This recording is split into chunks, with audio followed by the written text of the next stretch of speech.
They're all falling down. TKO, whoa, whoa, they're all falling down. TKO, they're all falling down. TKO, whoa, whoa, they're all falling down. Man, I promise, I'm sick of this nonsense. I can't watch a show without at least somebody botching. Raw and Crackdown drove me crazy. Where are all the storylines? This guy is lazy. And they charge $1,000 for this? Fans lead a show like y'all suck at this. And we can't even go a couple minutes or so without an ad on the screen. It is bad as it seems. Oh, Levesque. What rhymes with Levesque? I don't know. $3 billion of debt!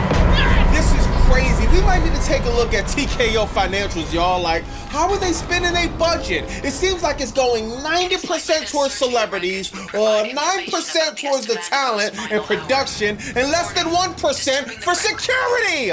Back to back to back to back situations over the weekend. You got wrestlers roaming around Las Vegas, roaming around securities, getting bombarded by the fans. It's like, bro, dog, are you serious? Where's the protection at? You couldn't hire a rent-a-cop, a mall cop, a TSA agent. You couldn't get a guard dog, a cat, a turtle, nothing! This is crazy, man. TKO is running around like a box of expired condoms. Their protection is weak! CM Punk, Drew McIntyre, Bayley, Randy Orton, AJ Lee, and more getting bombarded by fans all weekend. I'm gonna show you this.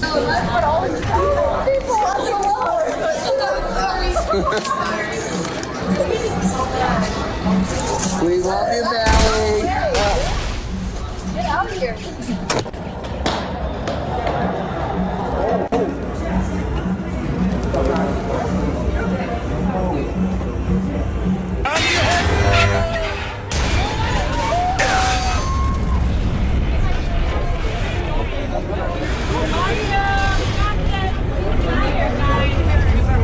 Randy Orton in. Other stuff too. Randy Orton! Alright!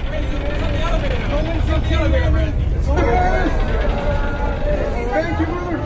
Drew McIntyre in the house.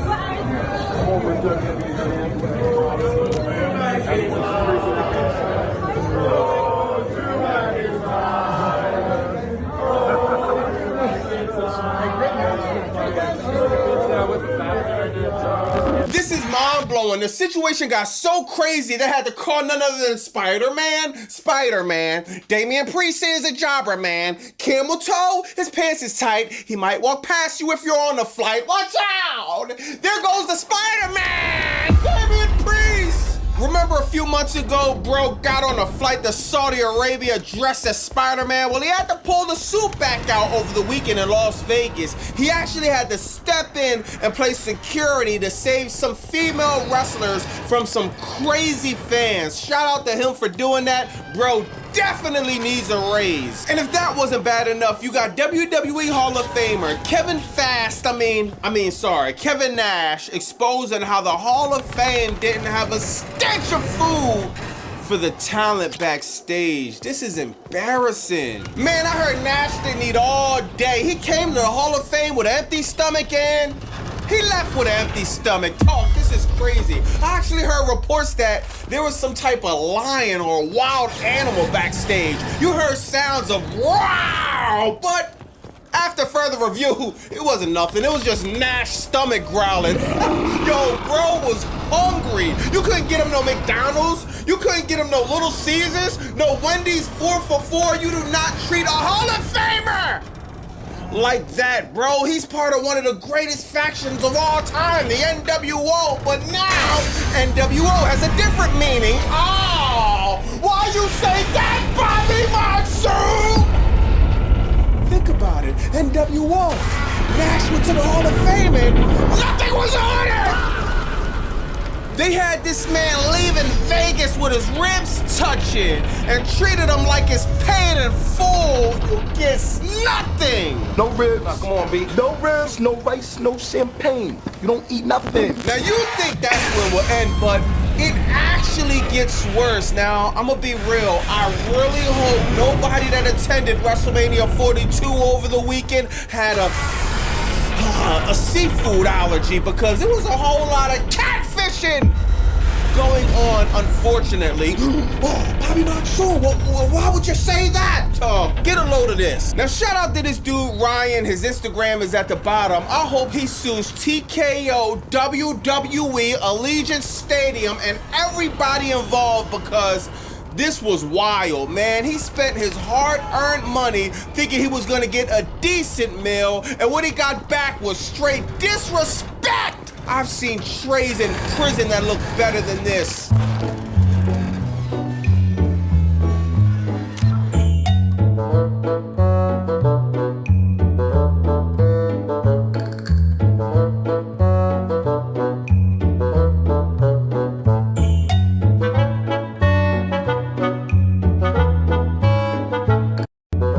Straight.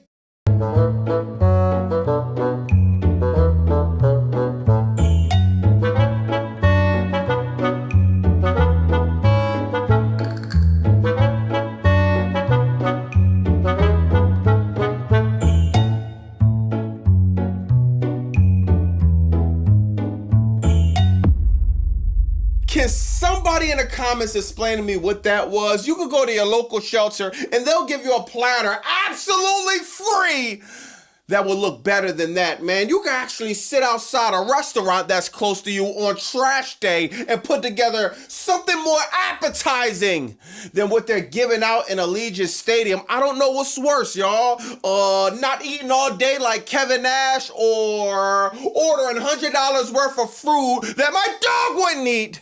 And that guy eats anything. Now, there's leaked audio from a top TKO executive, Mark Shapiro, talking about how TKO has full creative control. Now, everybody online's debating what decisions are coming from Triple H and what decisions are coming from TKO. Let me know in the comments who y'all really think the blame is. Me personally, I'm blaming everybody. TKO clearly only cares about profit. They don't care if wrestling lives or dies. They don't care about creative or storylines. Triple H, he's always front and center, taking the credit when everything goes right, so you gotta give him responsibility when everything goes left. Every time we turn around, we gotta see Lee Fitting and Paul Levesque at the end of the show as executive producers. Great. To make the long story short, it seems like TKO is the parent actually driving the car. Triple H, he's on the passenger side like a toddler with his Fisher-Price steering wheel. This guy isn't controlling much. This ad is brought to you by the Pirates in the chat. Go to BobbyMonsoon.com. Get your Ruthless Depression ad t-shirt. If you're sick of the BS in professional wrestling, if you're sick of the soulless billionaires taking advantage of the fans, show them you had enough. Go to BobbyMonsoon.com. Get the Ruthless Depression ad t-shirt. Then, now, and never again. Raw started off with coming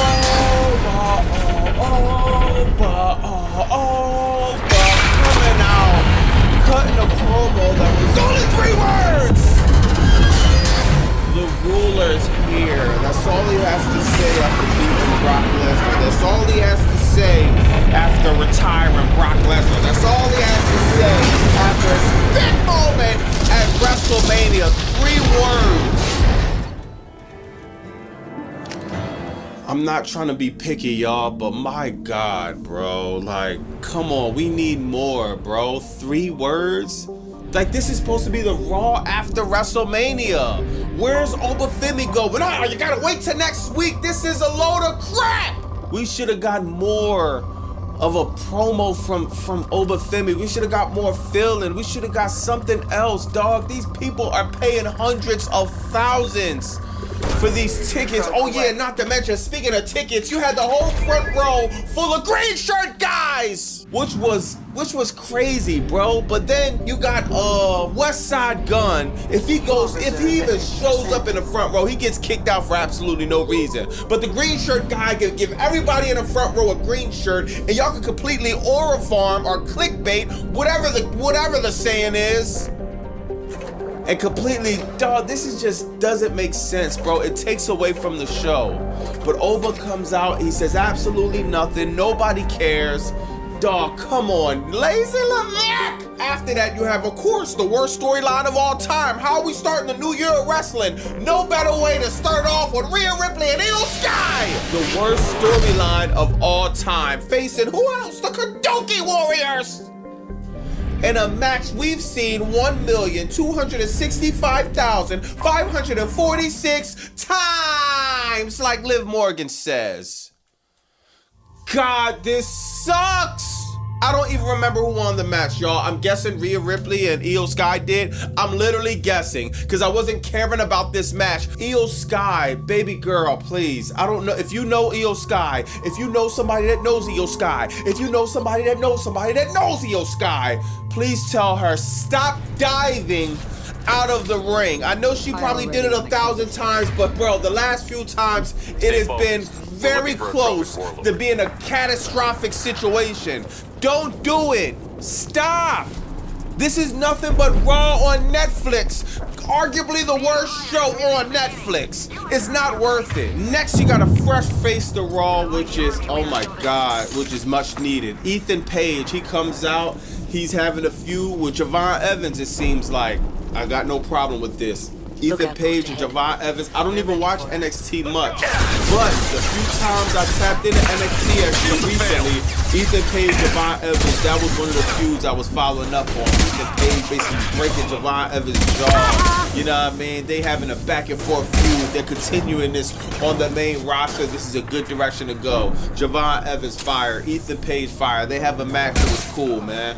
Rusev comes out, he winds up beating everybody up, and he winds up staring at the title with the Intercontinental title on his shoulder. Cool, man. I have no complaints about Rusev being booked strong. Rusev is a good wrestler. So I have no complaints about this segment, and like I said on my live, y'all, Raw wasn't horrible. We had a lot worse Raws than this. I give Raw a 5 out of 10. It was just extremely mid. I left Raw not feeling nothing. Next, you got Liv Morgan coming out with the annoying of all time.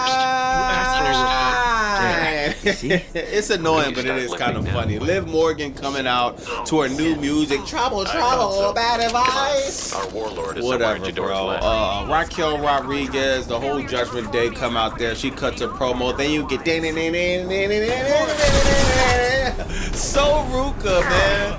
So Ruka come out good. Another fresh face to Raw on Netflix, which is much needed. Now the thing about So Ruka is, dog, she's needed more than a lot of people. The women's division in WWE is a complete joke. It is not to be took seriously. And it's a travesty because these are some of the most talented women on the face of this earth. The WWE creative, for whatever reason, doesn't even try to give them anything that people even care about, not even remotely close. Having somebody like So Ruka shake things up, I think this is well deserved. Also, I actually think that she doesn't need to sign a Raw or Crackdown. She needs to be on both shows. They need help on Crackdown, they need help on Raw. Shout out to So Ruka, I'm happy to see her on the main roster. Now, she has a match with Liv Morgan. This was a solid match, man. So Ruka get attacked by her old best friend. Liv Morgan winds up leaving. Then you get Stephanie Vampire coming out, and she confronts Liv Morgan. So I guess they're gonna continue the feud again. And I'm caught. I don't know how to feel about this, bro. Y'all know that I would put this feud over 1,000 times. I said this was the #1 match I was looking forward to at WrestleMania. You know what Paul Levesque said? Great. Let me make it the shortest match on WrestleMania besides Brock Lesnar. I think that was shorter, but whatever one, it still doesn't matter, dog. To go less than 10 minutes, less than 9, less than 8, less than 7, it was like 6 minutes and 50 seconds for the best feud you had, in my opinion, on WrestleMania, was disrespectful. So now we got Liv Morgan and Stephanie Vampire about to go at it again. Why would I care? Liv Morgan actually grabbed the mic and said, "Oh, she pushed me to our break. What are you talking about? The match didn't even go past 7 minutes, Liv." Next, you got Paul Heyman, Logan Paul. It's the temper fake.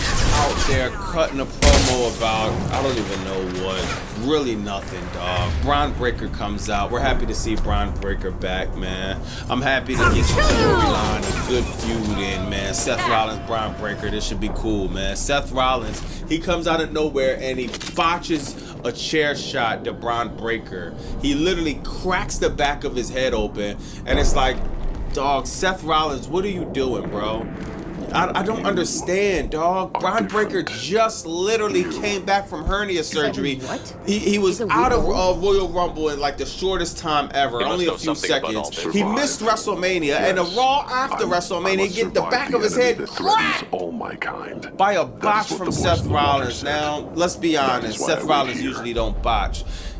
It's just a freak accident. I gotta say it was a freak accident, man. Seth Rollins is a master in the ring. So I'm not questioning that. I'm not questioning bro ability. I know it was just an accident, but still, come on, Seth. You had the chair way too high, bro. You cracked the back of his head.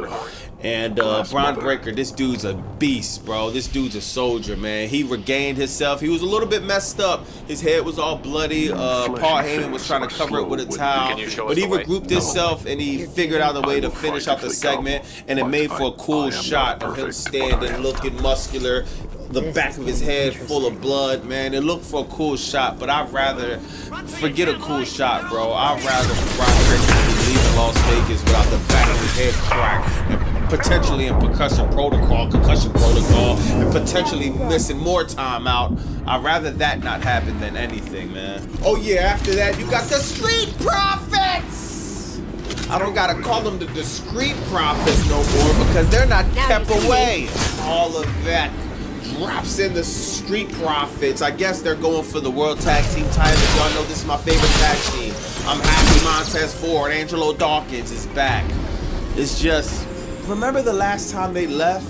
They were teasing they was gonna break up. I was invested in what was gonna happen with that. Now they just get put on the shelf for months and months and months to the point where I was already accepting that Montez Ford was gonna handle his family business at the crib. But no, now he's coming back, which is great. But now, what, he's beefing with the Vision?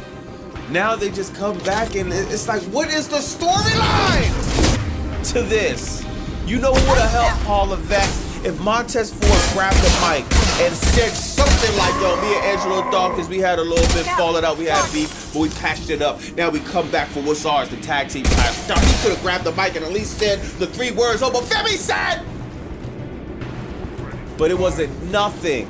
They just came back randomly, and now I gotta wait 6-7 days, 6-7 days to get an explanation that we still might not even get. Next, you got Finn Balor getting his first singles match from being the Demon. This is what I wanted.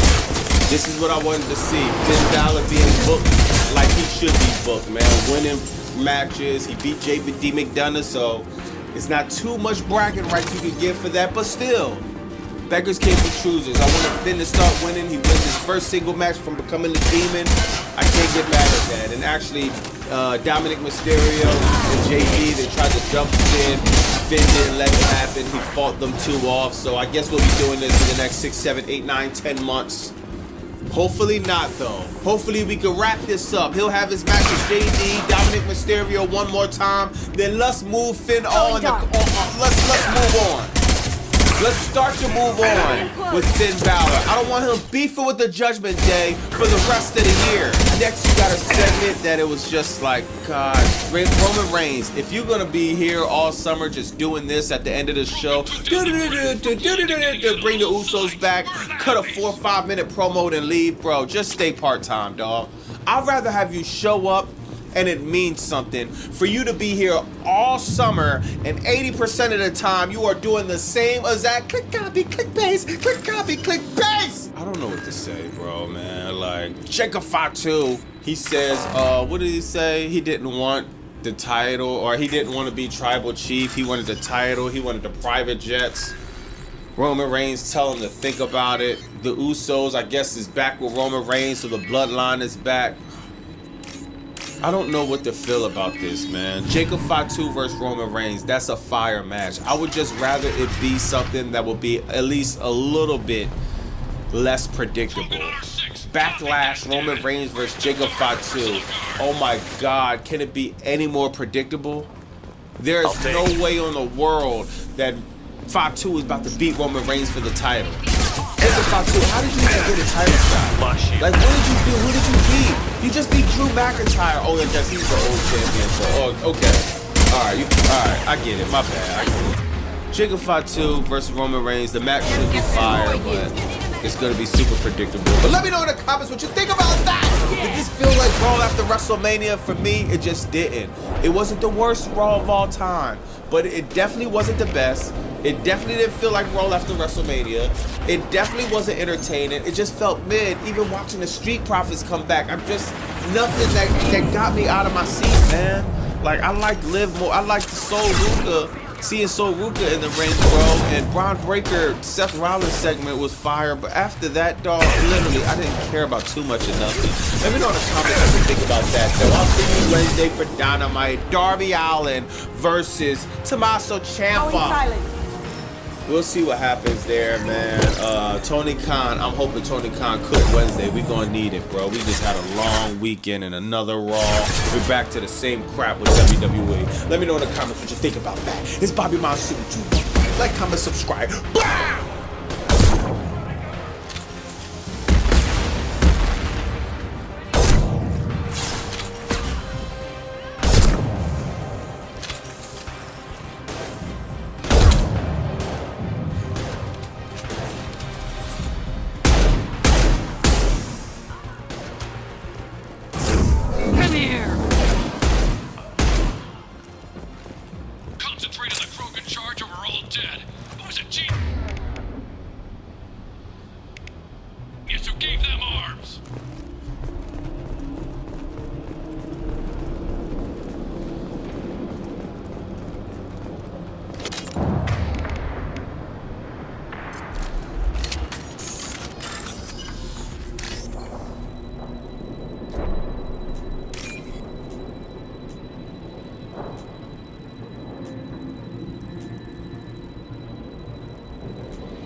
I'll be the first to say it. Triple H, Paul Levesque, I apologize. I apologize. Okay, I apologize for crucifying you for every single creative decision that we've seen. I'm sorry. Okay, this poor old man, guys, has been used as a scapegoat by TKO. Now check this out. Okay, there was some leaked audio that surfaced around online. Basically, it was President Mark Shapiro told a University of Alabama class that TKO is full control over WWE creative. Okay? He defended the increase in celebrity involvement of Paul, McAfee, Mark Wahlberg as a growth strategy, while admitting it may alienate parts of the fan base. Okay, so us guys, he knows what he's doing. Now, to them, it seems like a trade-off they're willing to make as they continue to move forward. Now, check this out. This was the leaked audio. Okay, it's 5 minutes. Now you see me. Check this out, guys. Berserkers are going down. Let the outsider come I have a question about TKO. So, I know TKO bought WWE, I think it was like a year or two ago, and since then, like, there was ESPN, there was like Netflix, and I'll be honest, like, I've seen a lot online of like WWE fans like almost complaining about TKO and how like, you know, there's like a lot of celebrity involvement. There's like Jelly Roll and like I Show Speed and like Pat McAfee and like Logan Paul. Yeah, Logan Paul's been there for a while, but like, they're like, I'm actually just genuinely curious because people are saying like, oh, like TKO is ever since they bought WWE, like the product has like almost become more focused on, you know, moments and like, I don't want to say like money grab, but like they're more focused on like getting, like making as much money as possible. Like, I guess I'm curious, like how much involvement does TKO like really have on like creative control, like decisions like that. Because like, yeah, I've just seen that a lot recently. So I'll kind of walk. First of all, that's complete control. So we're responsible. Good. Yeah. Ay, full control. Full control. We just been pinning this guy to the boards for no reason. What do you mean Jator's holding the mechs? We'll lose all our toys if we don't get back up. Fuck, dude. Fact or fiction. You didn't hear about this stuff in the old days with WWE and Vince McMahon owned it because it was a private company for so many years.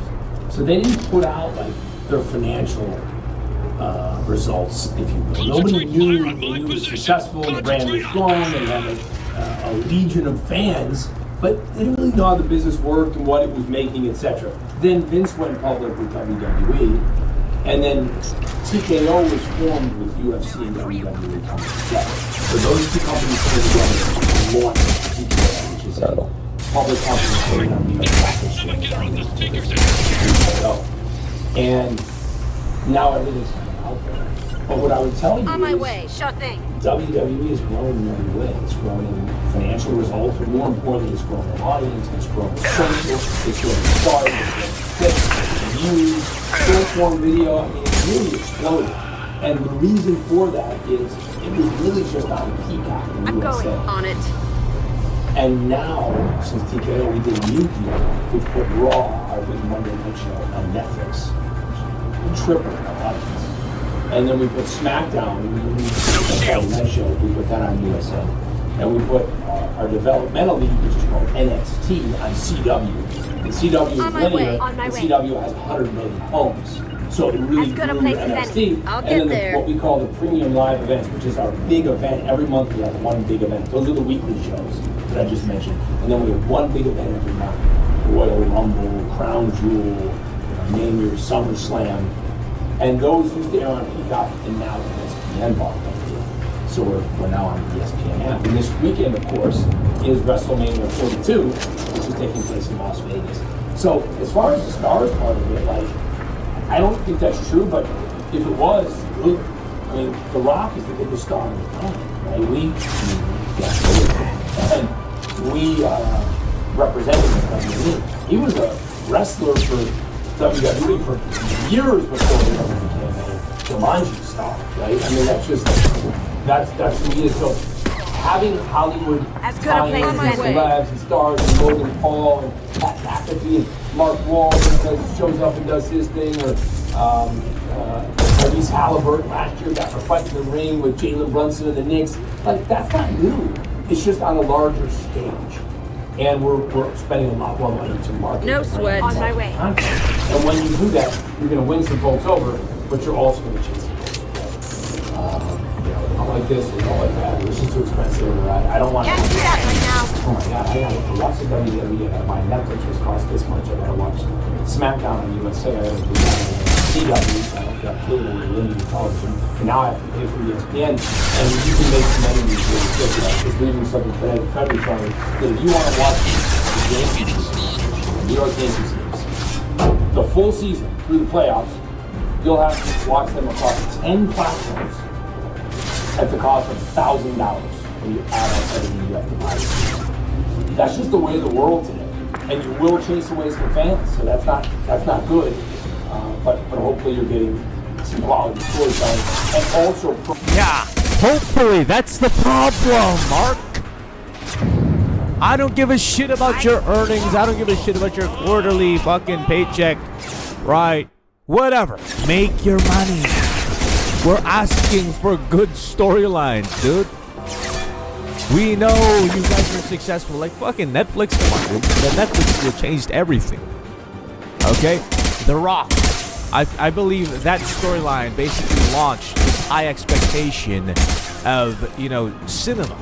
Now, if you were to maintain that level of storytelling, that cinematic essence, the expensive prices wouldn't have as much backlash as they're getting right now. And that's the thing, Mark Shapiro, you see all these suits, these guys are thinking about one thing and one thing only.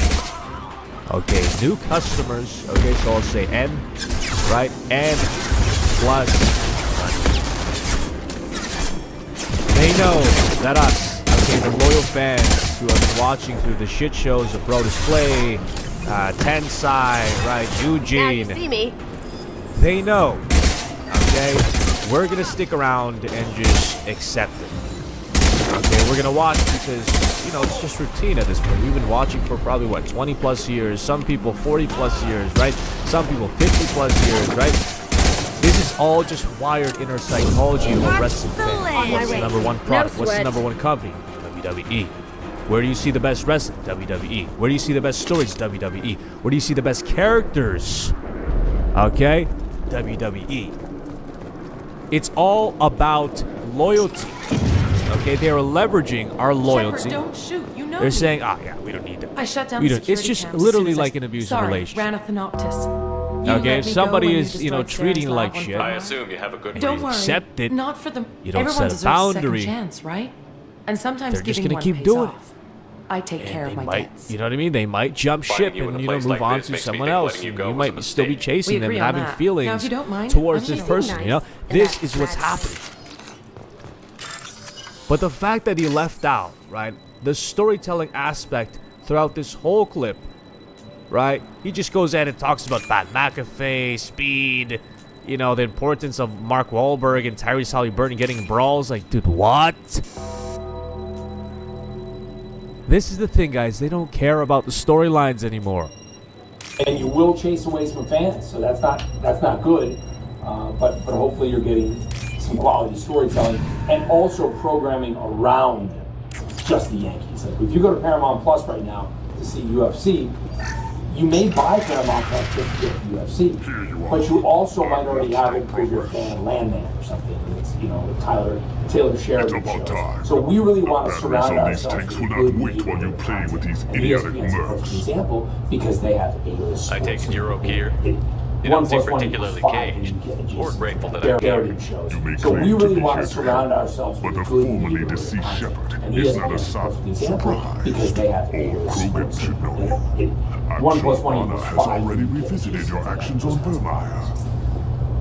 Was there ever a point in your career from the time you went to school? I didn't have a lot of room for finesse. Like, If there'd been any Wow. other solution, Wow. So, fuck. Saren's pale horde were not. So this must be some fucking kid, okay, I in gave university, their leader my rejects for basically just, you know, recording this shit. You know what I'm saying? Like, god damn.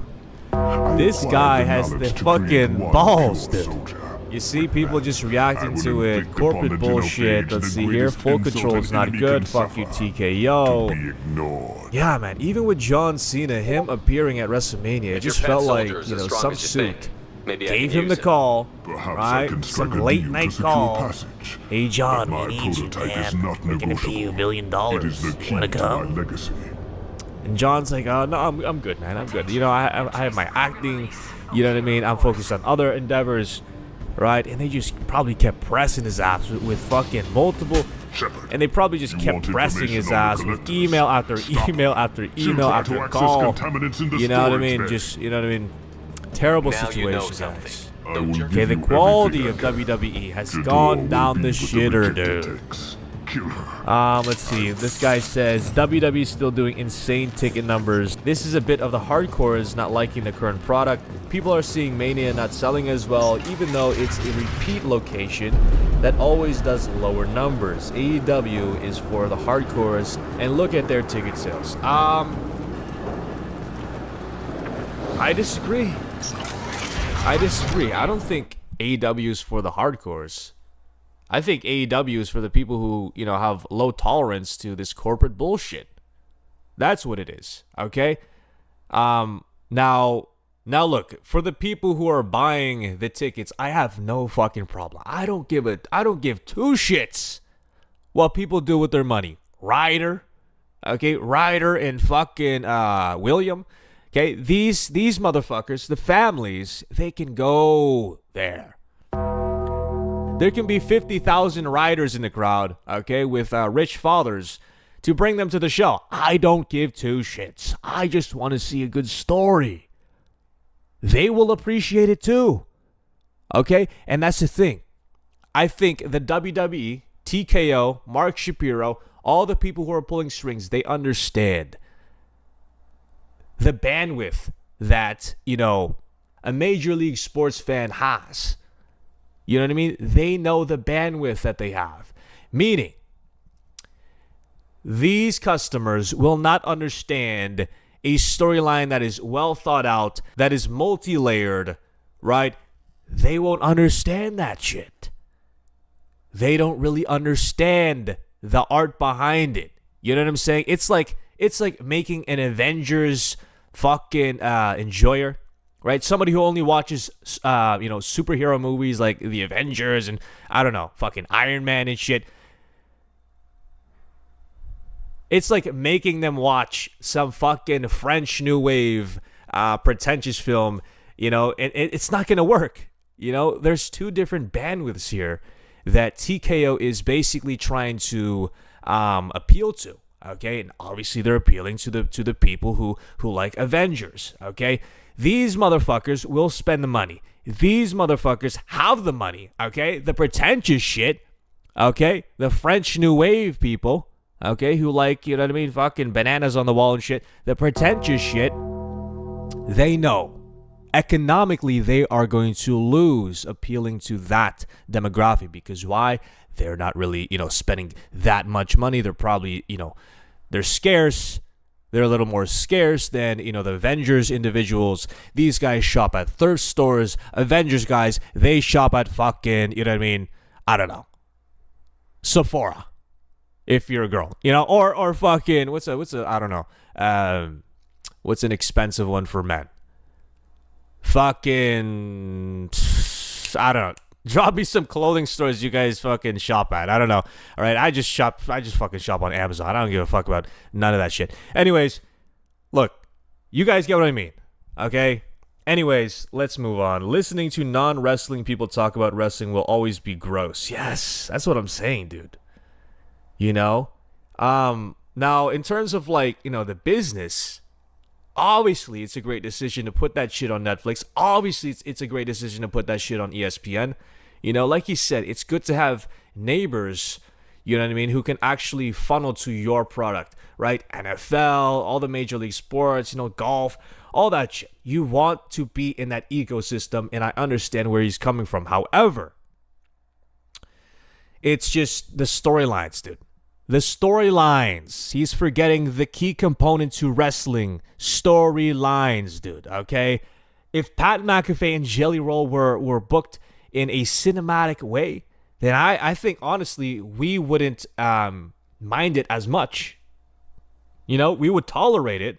You know, obviously, we wouldn't like it. We wouldn't prefer to see Jelly Roll and fucking Pat McAfee just, you know what I mean, forced down our throats every 30 seconds, you know, every other PLE. But I think we would tolerate it. You know what I'm saying? Because the storyline is at least something we can sink our teeth into. Anyways, this guy, Aussie Soap Fan, says, haha, sure they do. They know fuck all about WWE Creative and how it works. Triple H runs creative.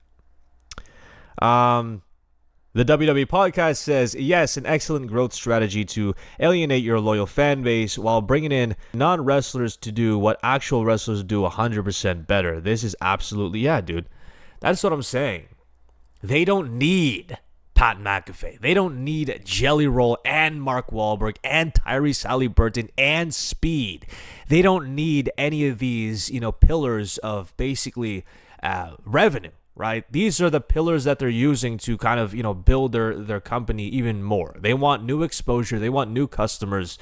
And honestly, it's working. However, again, why not book this angle with fucking, I don't know, John Cena or some shit, right? John Cena, he doesn't have to wrestle. He can be, you know, some sort of, you know, fake on-screen elite, right? Or on-screen, you know, suit who kind of controls things behind the scenes, right? The Rock, okay? We know how successful that WrestleMania did, okay? Honestly, one of the greatest WrestleManias of all time, in my opinion, okay? The Rock having that I want your soul angle, that corporate angle, like, oh, I'm the final boss, you know, I'm on a fucking jet, you know what I mean? He's cutting a promo outside of a jet. These are things that are very doable, okay? But the thing is, I think The Rock is done. I don't think he wants to be a part of it because, you know, it's not good to just rely on The Rock. they need to build up their stars. However, if I were to choose somebody to fill that role of like, you know, an on-screen executive and on-screen elite, I would book CM Punk as that. I think CM Punk needs to make his character shift right now because he just lost his belt. Okay, he's been getting allegations of being this corporate, you know, suck up, this corporate hypocrite, whatever you want to make, whatever you want to call it, right? And that would be perfect for him. Make this guy Bill Jackson. Okay, cut the CM Punk. You know what I mean? There should be an eventual turn to Philip Jack Brooks, a corporate head, a corporate, you know what I mean, authority figure. Okay, and also he can wrestle, right? Basically mimicking the authority Triple H. Okay, there needs to be things like that in play so that we can actually, you know what I mean, get behind the angle of, you know, TKO being too corporate, right? Make it an angle. If Jelly Roll and Pat McAfee were included in there, maybe that would work. Okay, I wouldn't want it, but again, right? To fill in that role of like the celebrities, why not get people who actually give a fuck about this business? I feel like Pat McAfee and Jelly Roll, they're like OG fans. You know, they watch the Attitude Era. You know, they know The Rock, Austin, whatever. What do they know about fucking Ryback? You know what I'm saying? What do they know about fucking Deuce and Domino? What do they know about fucking Nunzio? You know what I'm saying? Can't get there. Anyways, right? I think that they can be very successful without celebrity. Okay, The Rock is like the perfect balance. Obviously, he's a celebrity and a wrestler, right? Wrestler first, but you don't need it. You know what I'm saying? You don't need it. Again, let's move on. No wonder the matches suck. Holy shit, these corporate empty-headed fucks have ruined the WWE. No wonder why most stories feel so superficial and boring. It all makes sense now. Yeah, dude. Okay, the stories are no longer existing. Oh, I can't say that word. More corporate guys pretending... More corporate guys pretending that they know what consumers want. It's not about consumers, dude. They're trying to get new clientele. You know what I'm saying? Think about it like this, dude. If you owned a haircut place, right, and you're just, you know, you're a barber and shit, and you have your regulars, you know what I mean? Oh, you know, fucking, I don't know, fucking, you know, Pedro or some shit. He always gets, you know, the 9-guard cut or some shit. He gets a fucking fade on the side. You know, he tapers his shit, and you already know his you know, request for the haircut. Okay, and he comes every single, you know, I don't know, every single month, maybe 2 times a month. You know, you're gonna think to yourself, right? Oh shit, you know, Pedro, he's a customer, right? He's a loyal guy. He's a regular. I'm gonna go get some other motherfuckers to do the same thing. You know what I mean? We're gonna create this clientele, this long list of clientele, motherfucker, that we can basically sell to, and you know what I'm saying? Like it's just business. I get it from their end. However, dude, like, come on, book better stories. I'm watching, but at least make it enjoyable, dude. Okay? After all he's done, he was willing to die to save this thing? Now, look, as we can see here, Roman Reigns basically getting showered with chants. Yeah, a heavy hitter. Congratulations, Roman. Roman, question for you. Roman, congrats. You see, Roman Reigns doesn't know what to do. You know, because he's sitting at the top of the mountain. Of course, he's gonna feel good. He's got the fucking world title now. He's the biggest draw in the business. Okay, and he's already done like his best work. In my opinion, I don't think we're gonna get anything better than the Bloodline. Normal Krogan is dangerous. This one was created and he's already sitting at the top of the mountain, but still, like, dude. I see the storylines are dog shit. The CM Punk and Roman Reigns storyline was what? We don't know anything about. You know, a lot of people said, "Oh, this is the best WrestleMania match I've seen in a while." Dude, what's the story? Right now, but I'm not giving up a potential that resort. CM Punk's old. It's your decision. That's Commander. it. Just be careful. In my opinion, I enjoyed the storyline of Cody Rhodes and Randy Orton a lot more. Okay, it was based around Cody Rhodes basically accepting his killer instinct. You know, and I fucked with that. You know. The punt was basically a way of like, oh, yeah, you're still little Cody to me. You know, that's how I saw it. Of course, I would rather have Cody Rhodes punt Randy Orton instead, but whatever, okay?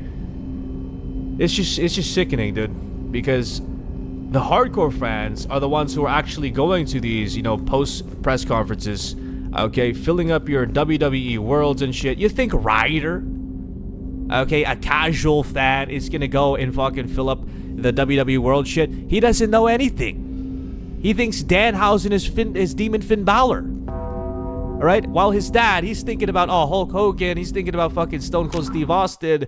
You know what I'm saying? Like, he's thinking about the nostalgia's sake of going to WWE and trying to show his son the product. You know? And even then, the dads, okay, they're bringing their sons along and shit. These motherfuckers don't know about no fucking Danhausen. They don't give a shit about a Danhausen. They don't give a shit about a, you know what I mean? They don't know. And again, there's that gap of time where they probably stop watching wrestling. Okay, 100%. My fucking, hypothesis is that a lot of people stopped watching wrestling around 2014 after CM Punk left, because that's when it started to get a little weird. You know what I'm saying? It started to get kind of dog shit, right? From 2015 to 2016, 2017, 2018, 2019, 2020 is when it started getting, you know, pretty good. But you guys get what I mean, right? There was this gap of time where basically everybody stopped watching wrestling. Even I did. I would pop in, I would see the clips, but I wouldn't really pay attention that much. And again, right, the dads, they're coming back to this company expecting that we're going to get cinema, right? After, you know, the Rock, the final boss, right? That whole storyline. And that's probably what got them back into the goddamn WWE, right? That's what won them over, you know, in their older years. And what happened? Okay, they funneled their children. Okay, funneled their kid. TKO said, "Oh yeah, let's get the old heads back with the Rock, right? Let's get all the old heads back who love the Attitude Era, and let's get their kids hooked on it." Boom. Now they bring them, right? Oh, the Rock, you know, the Rock is there. Okay, that's my favorite wrestler, Ryder, right? Better watch, okay? Or you're not getting dinner, motherfucker. You're not getting dinner. You know what I'm saying? And then all of a sudden, a year later, he's gone. Tell me about you, Jack. Okay, Cena's gone. What are you up to? All the OGs are gone, okay? And then you have fucking Gunther and Jey Uso in there and fucking Danhausen. You know what I'm saying? This was the strategy, guys. I doubt Joker would appreciate that. Anyways, man, it sucks, dude. Again, look at this shit, dude. Like, this is not good. If I wanted it, Do you think this is a casual fan? So.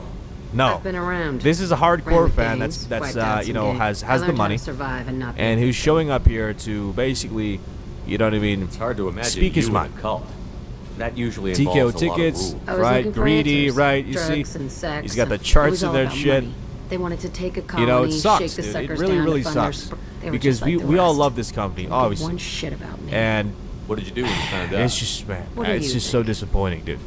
The fact that Triple There H must have been some good. Everybody got all the wants flack, something, yeah, it and makes me because feel of that, bad, dude. everything's Because I love murder, Triple H. I assault, think he's one of the kidnapping, goats. Drugs, stealing, Right? arson, One of the greatest heels, piracy, one of the theft of greatest military craft, motherfucking destruction people of a on the space mic. station, and Okay, his vandalism. longevity That in was a terms good of one. like character, the guy was evolving, guys. Do you ever wonder? If I you could have honestly done think things? 2016, Shouldn't you? 2017, There's or no, no was it reason I should be 2017? alive, Yeah, but I around that am. time when he was You part know of the why? authority, he was the leader of the Let's drop it, authority. okay? I honestly Get back enjoyed to that whatever shit it a is. lot. Okay, the bars that he had during his fucking promos were phenomenal. So all my flowers go to Triple H, dude. Honestly, you know, that's why he's my profile picture. I don't think you guys know that. I think Triple H is a genius, right? He's a creative genius. However, I think that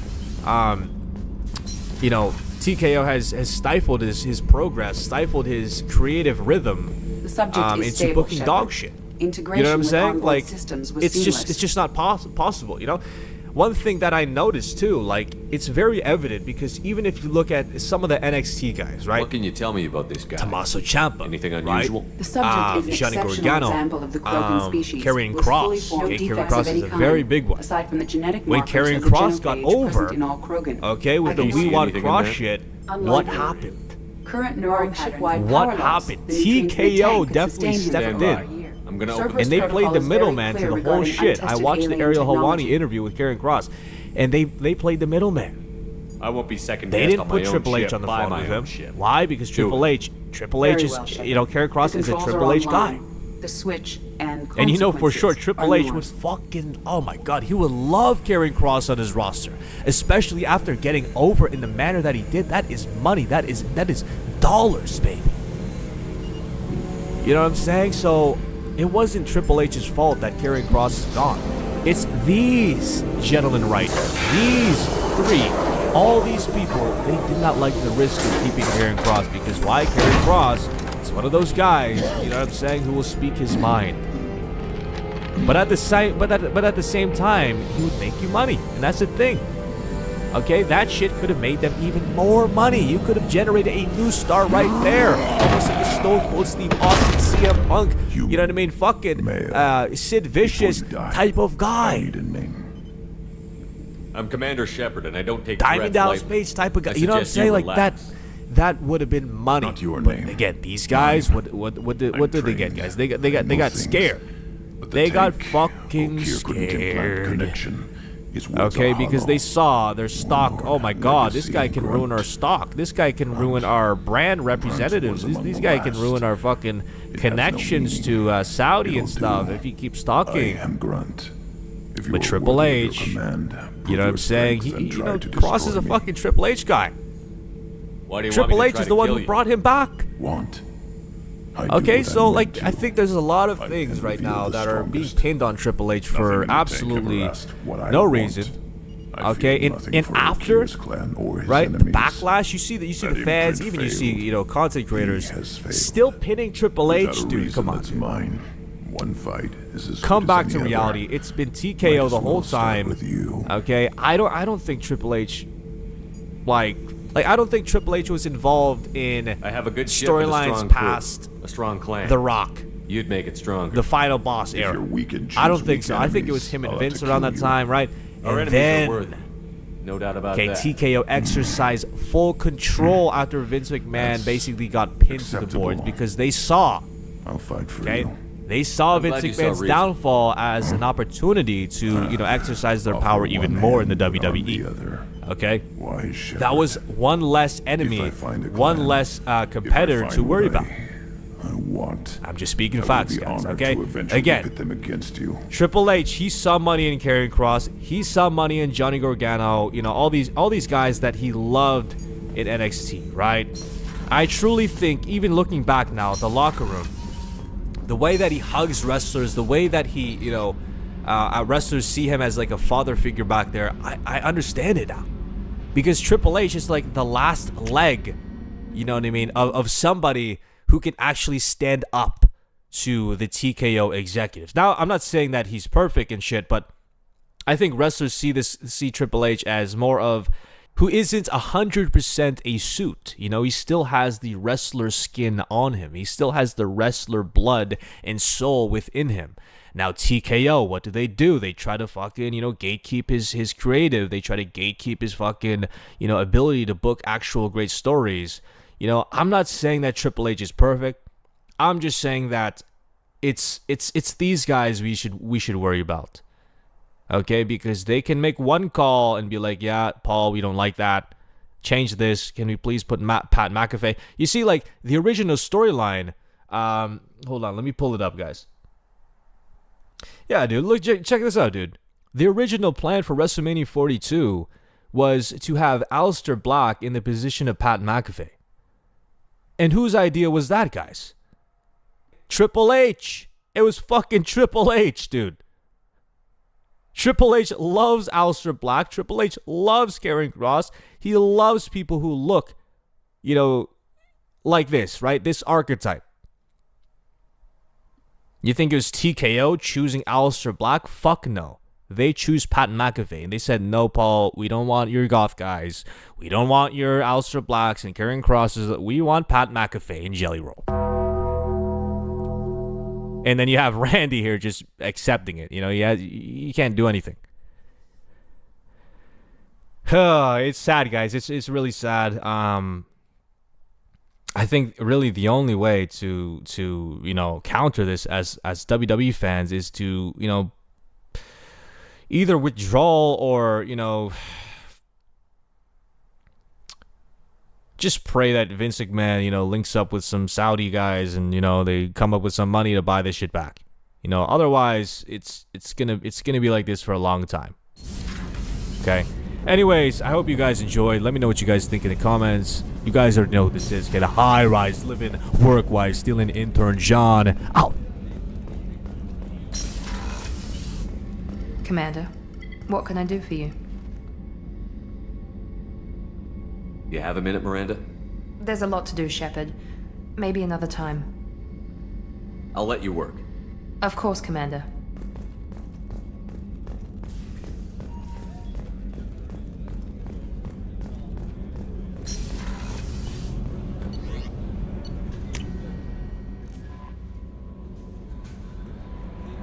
The elusive man wishes to speak to you in the debriefing room, Commander.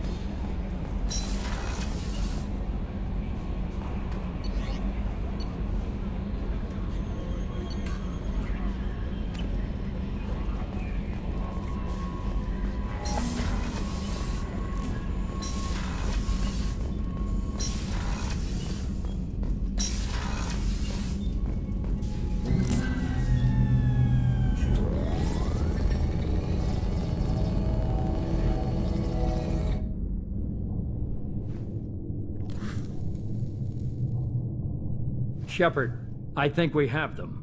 Horizon, one of our colonies in the Terminus systems, just went silent. If it isn't under attack, it soon will be.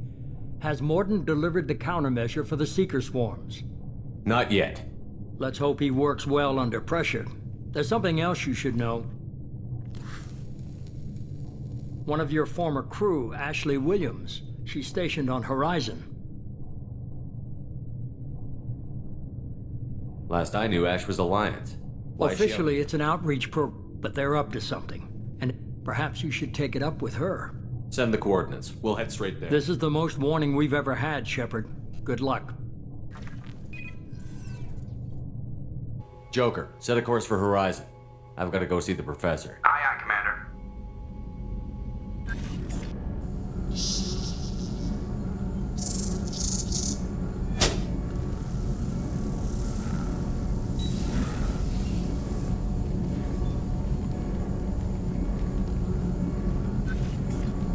Tell me you have something.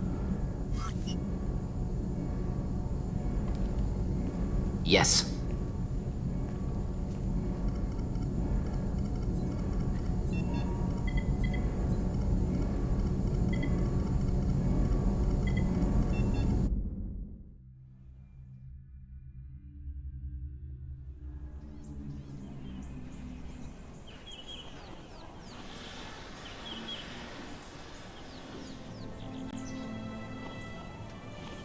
Lilith, we've got a problem. Still can't calibrate the targeting matrix? Those defense towers are useless if we don't figure it out. Sorry, Chief.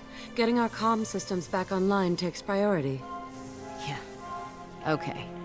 Surprised people haven't tried to blame that one on me, too. People out here don't trust the Alliance. It's nothing personal. What is that?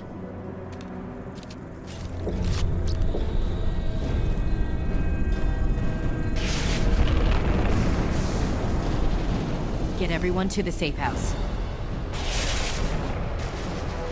I'll cover you! Run!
Assuming control.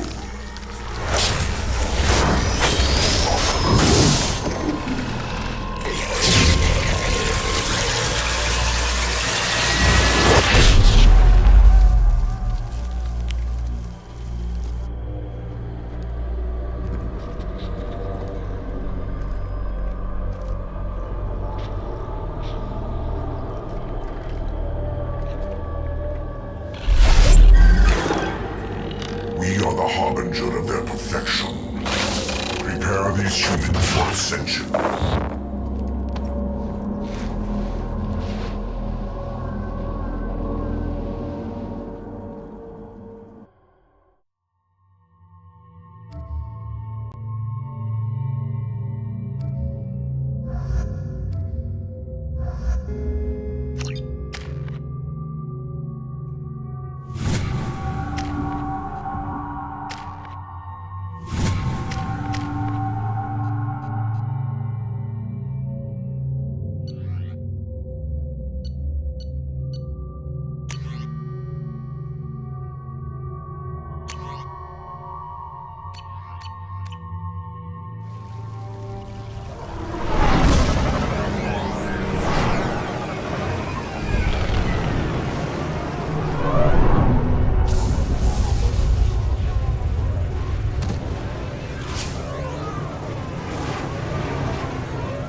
The funniest thing is when someone thinks they are relevant. Sam Thinks they are relevant or hold value in your life.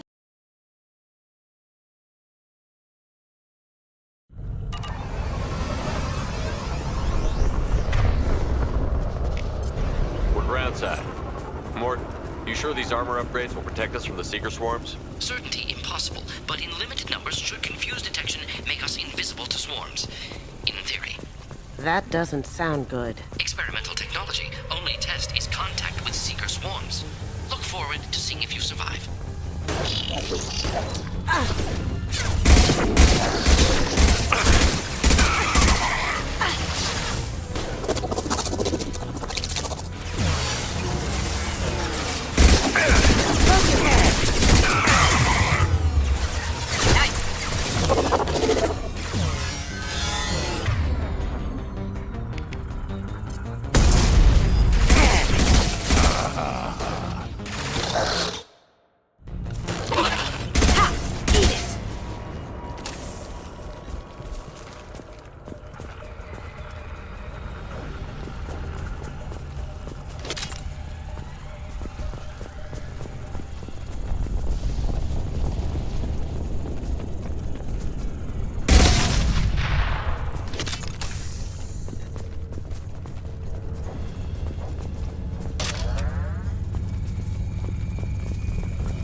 That ship's blocking communications. We're on our own now.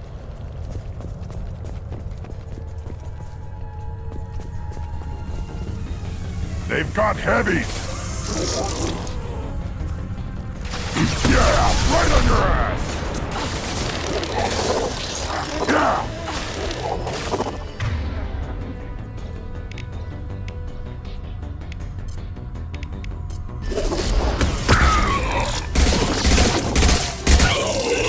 Should have run.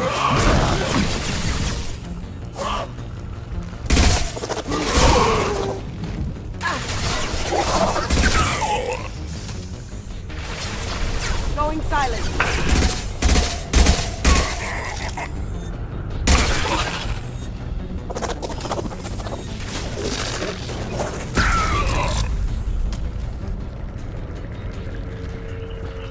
Those things look like the husks the Geth used on Eden Prime. Didn't the Geth get that technology from Sovereign? Then your elusive man was right. Collectors must work for the Reapers.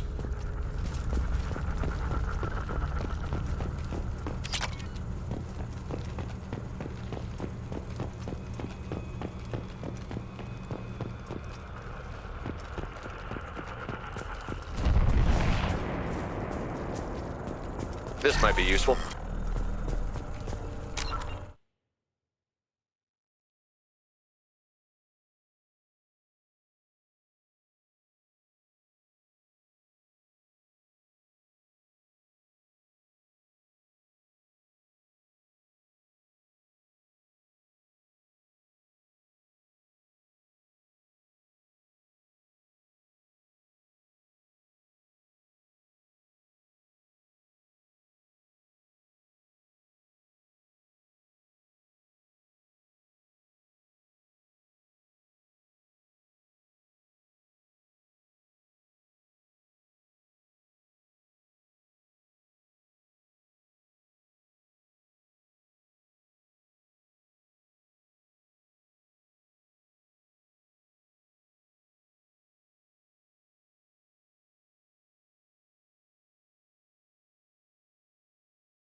Sort of looks human. This one of the colonists? No. On Eden Prime, victims were impaled on giant spikes to turn So the collectors brought the husks. They want the colonists alive for something else?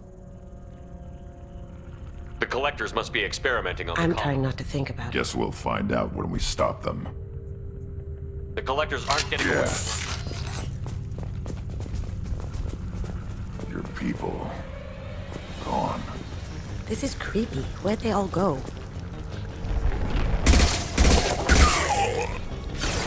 Going dark.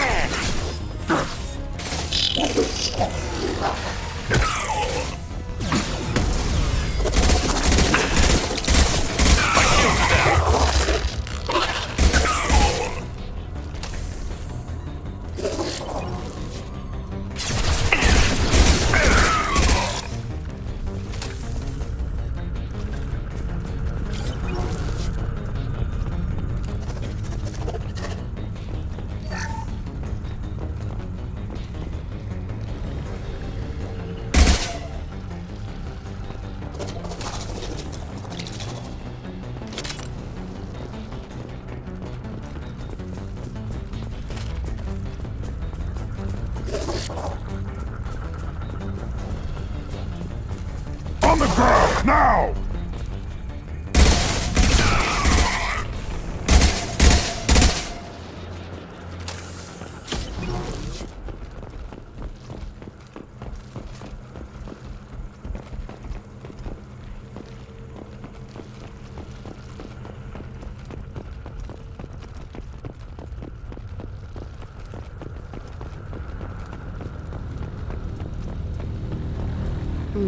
Stuck in stasis, but still aware. Tech like this could save me a lot of trouble on a job. They've been like this a long time.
I am assuming direct control.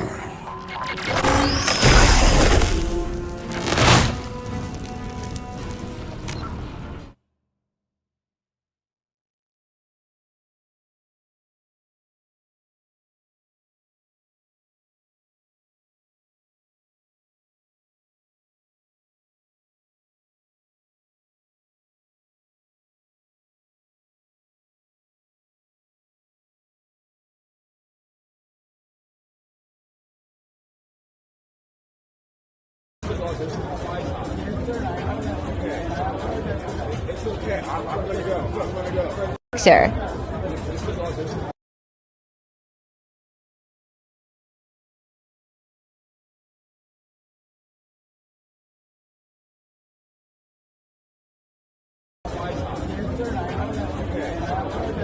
It's okay. I'm gonna go. I'm gonna go. Sure.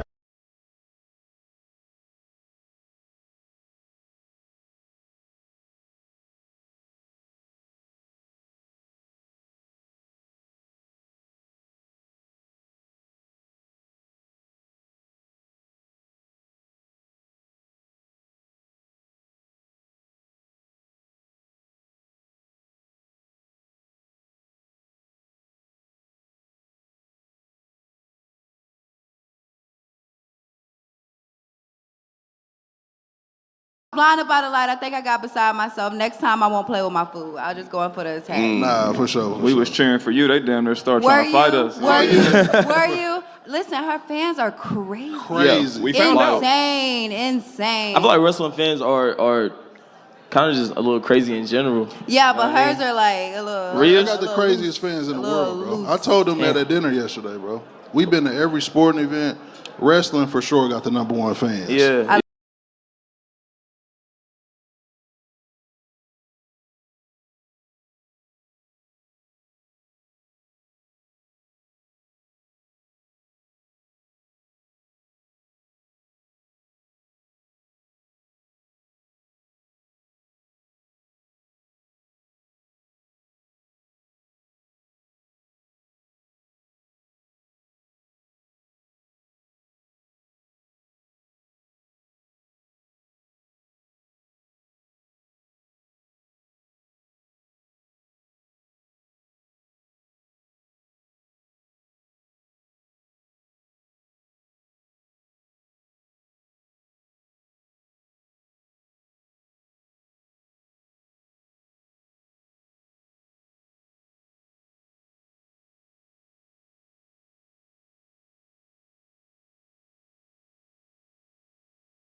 taking fire. I'll put them down, no big. Shepard. Now you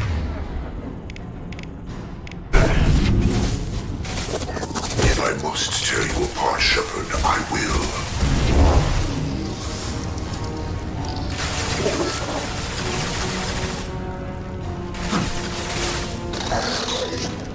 Impact shot!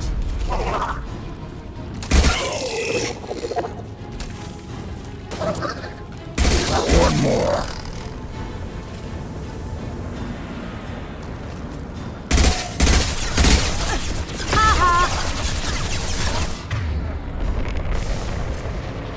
Impact shot! Assuming control of this floor.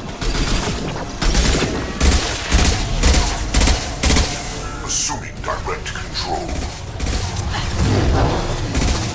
going silent. Can't do that right now.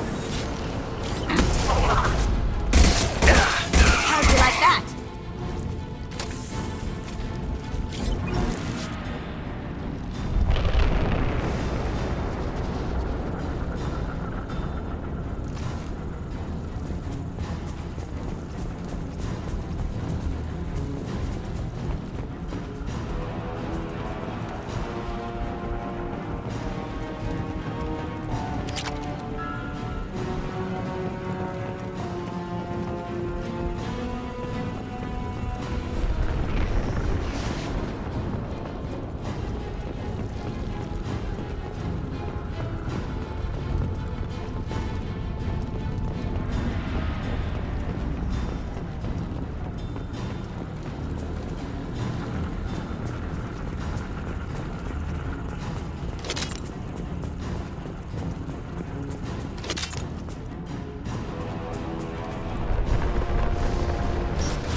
You got it. I got it.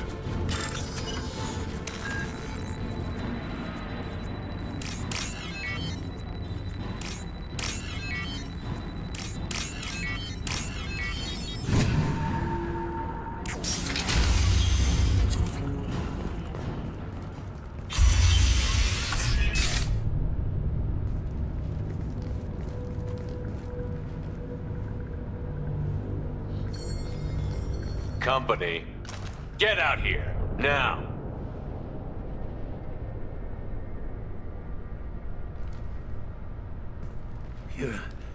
You're human. What are you doing out here? You lead them right here. You had to hear them trying to get in. Seems like it's Those hard things to are hide. collectors? I thought they were just made up. No, they got Lilith. I saw her go down. Sten, too. They got What's your name? Name's What do you do? Delan. McCann. I looked outside. Damn it, it's the Alliance's fault. They stationed that Chief Williams here and built those defense If you have towers. defenses, we can use them You against need to the calibrate the targeting system Please, first. just Head give for us the the... main transmitter on the other side of the colony. Pretty hard to miss. The targeting You know this control- colony and the equipment. Not a chance in hell. You'd probably just get in the way. Yeah, I'll let you out, but I'm locking the door behind. Good luck. I think you're gonna need it.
Coming from the right.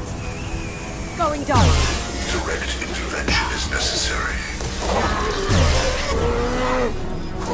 I am Roman! The fallen. You cannot resist.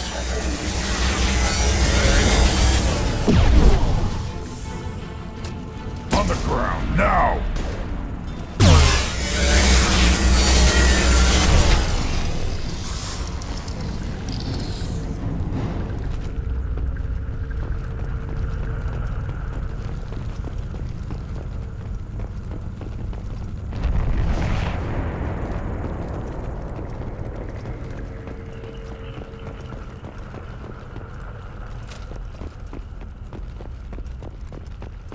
We can use this.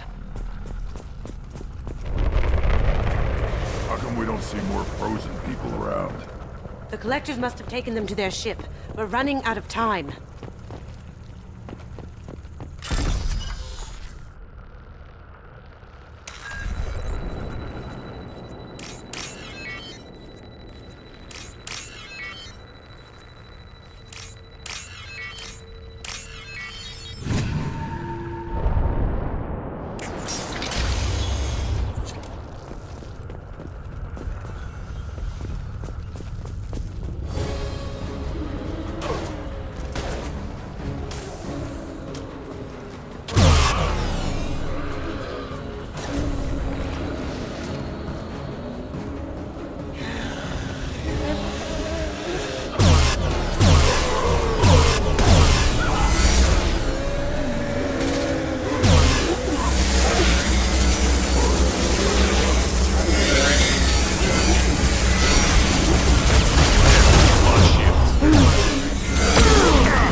There's the transmitter.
Normandy, do you copy?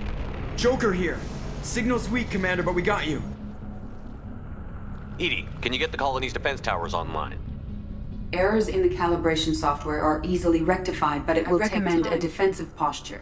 I will not. The collectors will try to stop it. Good. We'll stop them. Maybe not. Enemy reinforcements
on your ass! Assuming direct control. Someone's coming. Your form is fragile.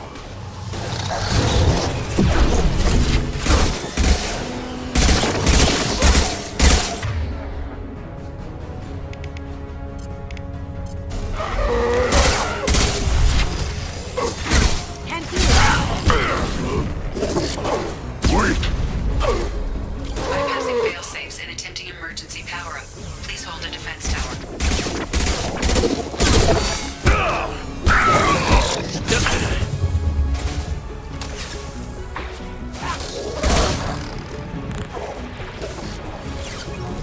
On the ground, now!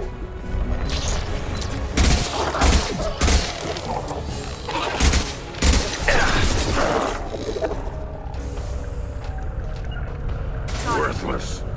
Cover!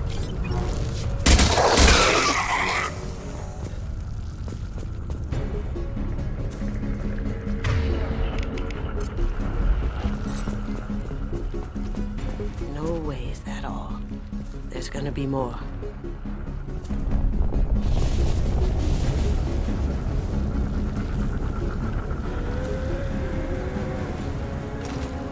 Sequential power-up initiated. Guardian anti-ship batteries at 40%. More of them! Sure are popular today!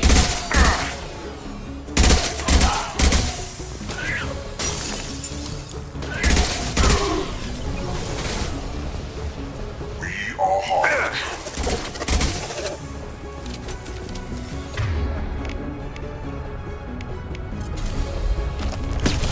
We fight as one. Cannot resist. Guardian anti-ship batteries at 60%. Seeking targeting protocols to Normandy systems. Continue to protect the tower. Yeah, right on your ass!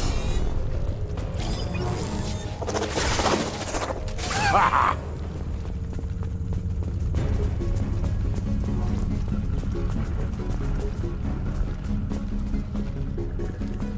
There will be more. There's always more.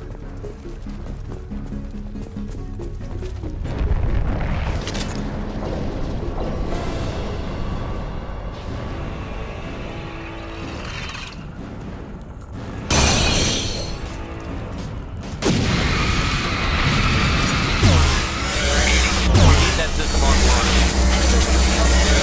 But I'd stay away from it.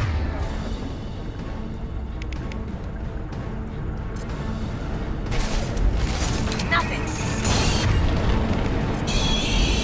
Haha! Guardian anti-ship batteries at 100%. I have control.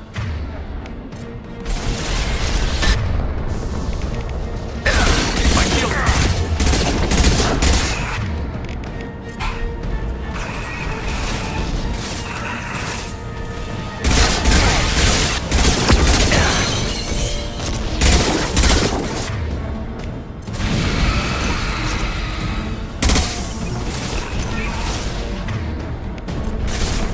Firing anti-ship batteries at collector vessel.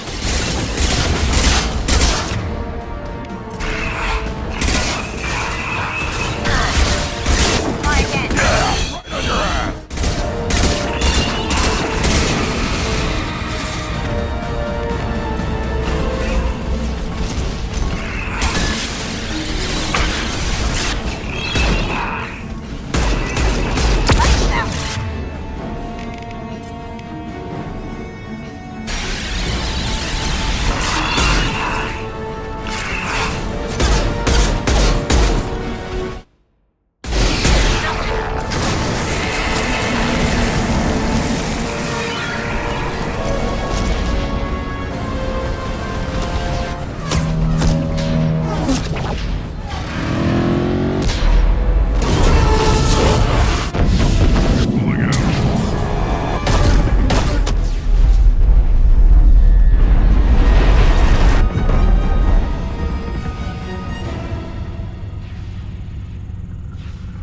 No!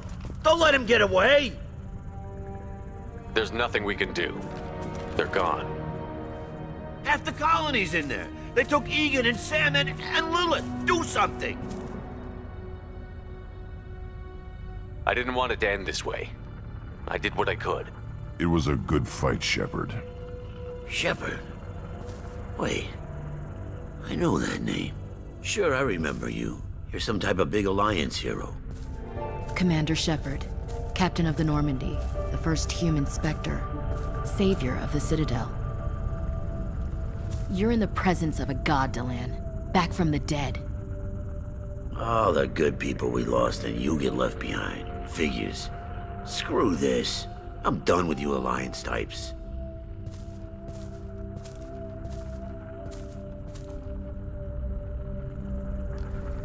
I thought you were dead, Commander. We all did. You don't sound too happy to see me. Something bothering you, Ash? Yeah, something's bothering me. I spent the past 2 years believing you were dead. I would have followed you anywhere, Commander. I thought you were gone. You were more than our commander. Why didn't you try to contact me? Why didn't you let me know you were alive?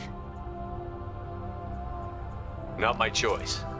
I spent the last 2 years in some kind of coma while Cerberus rebuilt me. You're with Cerberus now?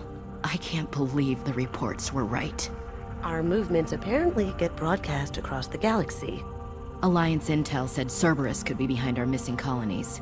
We got a tip that this one could be the next to get hit. I went to Anderson, but he wouldn't talk. But there were rumors that you weren't dead.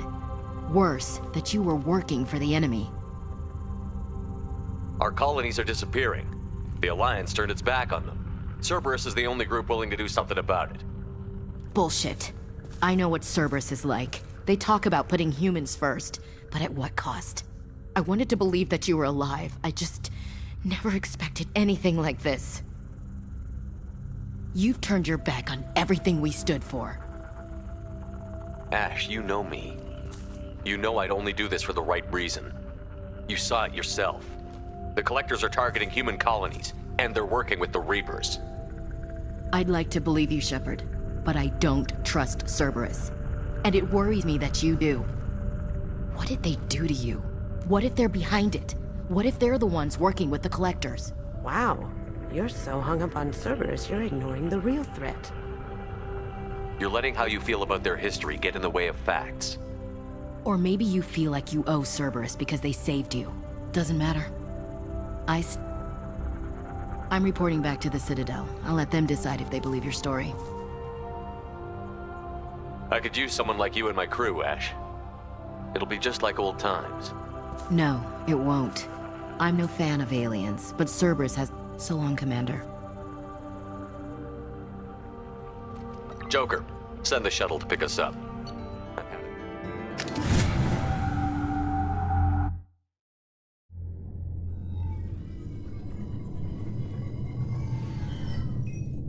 Shepard, good work on Horizon. Hopefully the Collectors will think twice before attacking another colony. It's not a victory. We interrupted the Collectors, but they still abducted half the colony. That's better than an entire colony, and more than we've accomplished since the abductions began. The Collectors will be more careful now, but I think we can find another way to lure them in. Ash said the Alliance got a tip about me and Cerberus. Was that you? I may have let it slip that you were alive, and with Cerberus. You risked the lives of my friend, my crew, and that entire colony, just to lure the Collectors there? A calculated risk. I suspected the Collectors were looking for you, or people connected to you. Now I know for certain. I told you I wouldn't sit and wait while the Reapers and Collectors gather strength. Besides, they would have hit another colony eventually, and without a way to predict which one, they would have abducted everyone. What's our next step? We have to keep the pressure on the Collectors. They'll be more cautious with their ground operations.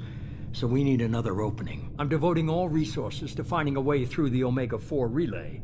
We have to hit them where they live. Your team will need to be strong, as will their resolve. There's no looking back. The same goes for you. Can I assume you've put your past relationships behind you? I'm free, clear, and focused on the mission. That's what I like to hear. Shepard, Once you find a way through the Omega-4 relay to the Collector homeworld, there's no guarantee you'll return. To have any hope of surviving, you and your entire team must be fully committed to this. Thanks for the pep talk, but we'll be fine.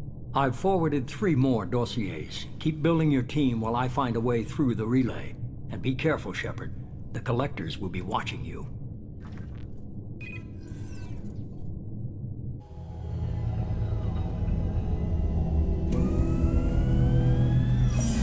I guess we're really gonna do it. Hit the Omega-4 relay. Looking forward to the action.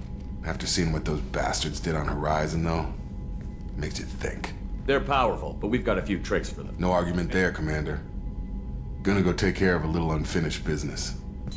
I imagine.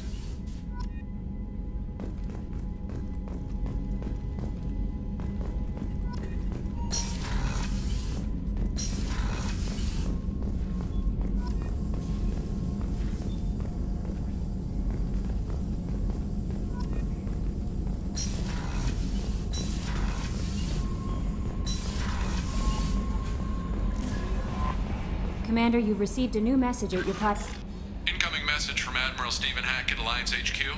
Commander Shepard, I need to discuss a sensitive matter. I'll take this in my quarters.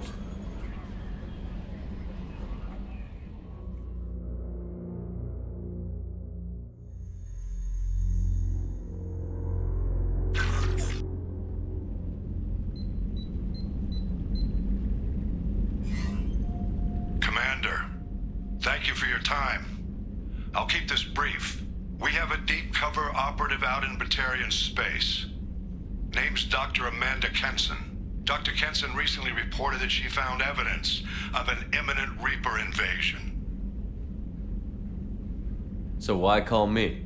Just this morning I received word that the Batarians arrested her. They're holding her in a secret prison outpost on terrorism charges. I need you to infiltrate the prison and get her out of there. As a favor to me, I'm asking you to go in alone. I'll make this a priority. The prison is hidden underground in a Batarian outpost in Aratat. I'll upload the coordinates now. Once she's secure, confirm her discovery. We'll debrief you when you're back. Got it. Hackett out.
Shepard, I find myself in the unpleasant position of asking for your help.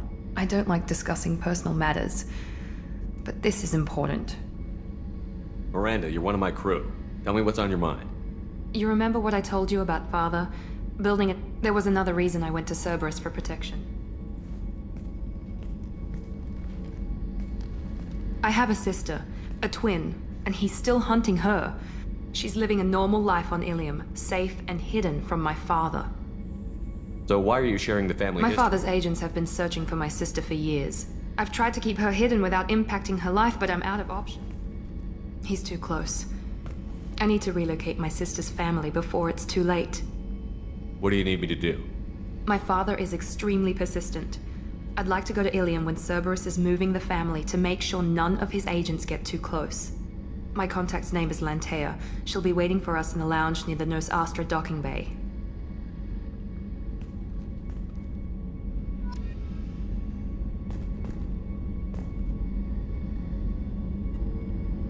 If we have time, I'd like to go to Ilium and relocate my sister's family. I'll let you know, Miranda. Of course, Commander.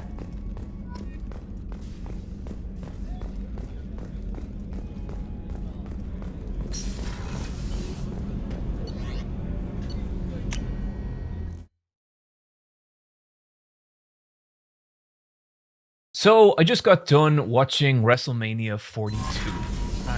And interesting stat here right out of the gate. Total event time 7 hours and 26 minutes.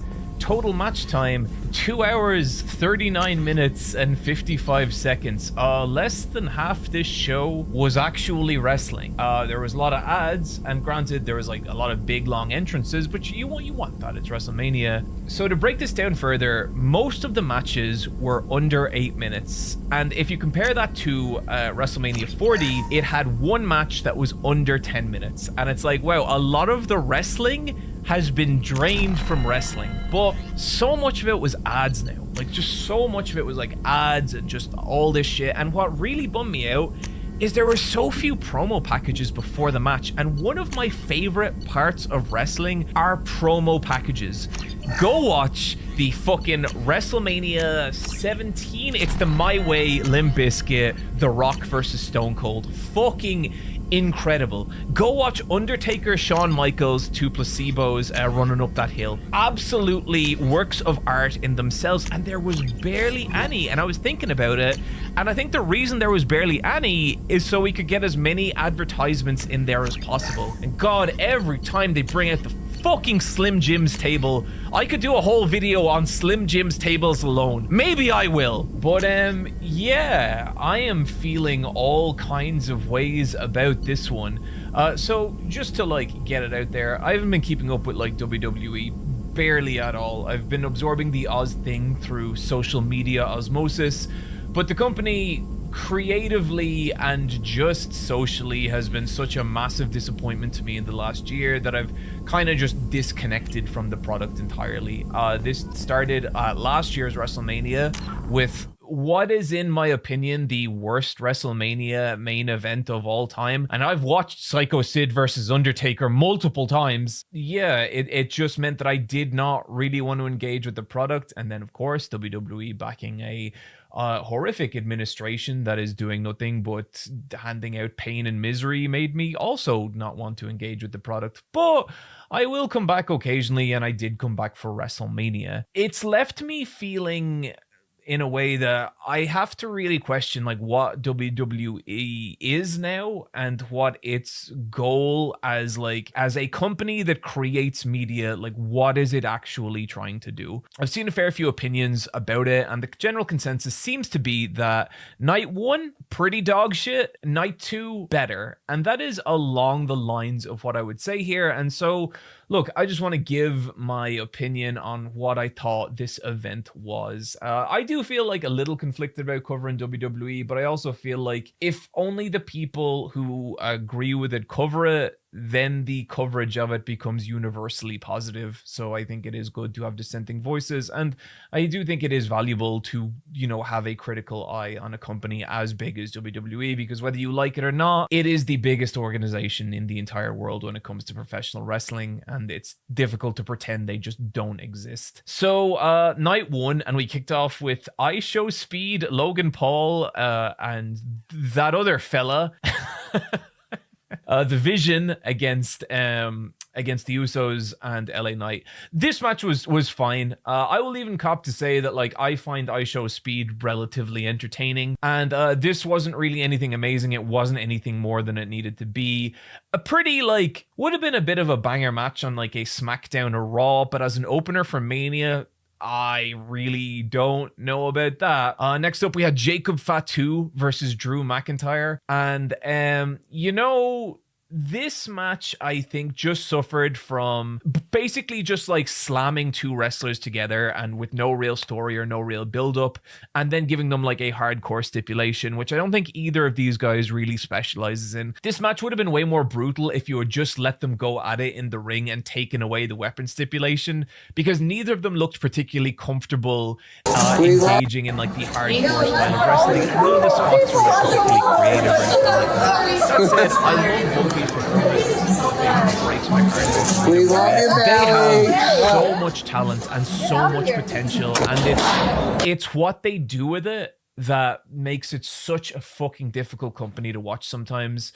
But like that said, there were some bright spots on the card. One of which was the return of Paige in the Bree and Paige versus the Irresistible Force versus Lyra and Bailey versus Charlotte and Alexa Bliss. I really liked Alexa Bliss's weird zombie butterfly costume for this. That was pretty cool. And yeah, you know what? It did hit something in me to see Charlotte come back, or to see Paige come back, and for that to be such a like nostalgic moment. And then like her bit in the ring with Charlotte was great as well. And like the match itself was fine. It was like decent fun. It was grand, but yeah, not a lot more than that, I'd say. Next up, you had Becky Lynch versus AJ Lee, and this is the first match on the card I would say like I straight up enjoyed. But at the same time, like, could have been so much better as well. Again, it suffered from a brutally short runtime, as so many of these matches did. But I guess what kind of carried it as well is you would be hard pushed to find two people more charismatic than AJ Lee or Becky Lynch, and they worked great together. AJ Lee as like Becky's kryptonite, I thought worked really, really well, and I really, really enjoyed the little like sub story they've been building between Becky Lynch and Jessica Carr, the referee, where Becky Lynch is saying that she's being cheated all the time. She can never accept that she loses. It's great ring work. I do think Becky's ring work particularly has been a bit sloppy over the last year, and there were traces of that here. I still enjoyed the match. I still thought it was good. Next up, we had Gunther versus Seth Rollins. And this was a match I was really, really looking forward to. I think these are two guys, just give them 20 minutes in the ring, let them do whatever the fuck they want, and you have an absolute banger on your hands. And that was kinda what we got. So look, here it is, and this is going to be one of many controversial opinions that I voiced during this video. For what I feel like 2 years now, I've been asking anyone to give me a compelling reason as to why I should care about Braun Breaker, and I have yet to receive an answer that satisfies me. Athletically, he's very gifted, and he does have one of the best spears I have ever seen. I might even say the best. But in terms of like a character who you can build stories on, I think he is a great look, but I've never seen any particular match or promo or anything from him that says, there is an interesting person here and you're going to want to watch this guy. He's exciting to watch. He's great for like spot fests and stuff like that. But the amount of focus like the wrestling community as well as WWE continues to put on him, I just find a bit baffling. And like, no hate to the guy at all. My favorite thing in the world is when a wrestler proves me wrong. I am a former Will Ospreay naysayer, and I have never been happier to be wrong because I think Ospreay is fantastic now. Yeah, so basically you had a Braun Breaker interference here, and it was just, I felt like really pulled what already was a decent, narrative going through the match. I mean, Seth Rollins and Gunther, that is never ever going to be bad. And so why do you throw this extra element in, complicate it? And so now all of a sudden it's not about Seth Rollins and Gunther, it's about Seth Rollins and Braun Breaker. And I felt like there was so much of that this WrestleMania. There was so much interference. And I feel like Mania should be the blow off. I feel like Mania should be like a kind of like wiping the deck clean, and you kind of, whatever new storylines from it can emerge, sure. But I feel like there was so much of a non-commitment to actual winners and losers this Mania, and it was just massively frustrating. And you saw this in the next match as well. Liv Morgan versus Stephanie Vacour. And big fan of both these guys. I think Liv Morgan specifically, she has improved so much in the last like 3 or 4 years, to the point now she's a great promo, she's a great character, and she's very entertaining in ring. And Stephanie Vacour, I mean, she's just got it. Like, you want to talk about wrestlers with X factors, you can see it the moment she walks out, and just just like, I thought this match was really, really good. I thought it was like, it's actually, I feel like a hard needle to thread when you have one character who's very imposing and one character who's not, but is being a shithead and getting away with it. But I thought Liv has really like nailed that style of wrestling, and it worked so well with Stephanie. But of course, like, you had a bunch of interference from Judgment Day, and it made what should have felt like a blow-off match just feel like another SmackDown or Raw match. And it's really, really frustrating that this keeps happening. And then finally, oh boy, you had Cody Rhodes versus Randy Orton, the main event of night one. And this is really the match that I found myself just asking, like, what the fuck are we doing here? What kind of entertainment is this? So, okay, let me explain how this whole kind of thing went, because there's a bit of like backstory here for those who might not be familiar. You have Cody Rhodes, okay? I've done a 2.5-hour video on Cody Rhodes and his entire story and everything. But then you have Randy Orton. And Randy Orton was Cody Rhodes' mentor back in the day in WWE. That's not like pretend. The two are actually very close. Cody has repeatedly credited Randy over the years with showing him. You can watch a very sweet interview between them both where like they both like fucking break down crying, just thanking of each other. And that's all real, okay? And so then when I saw that Randy Orton won the Elimination Chamber, I was like, huh, really? I will say I missed a lot of the Ruthless Aggression era. I was never that into Orton.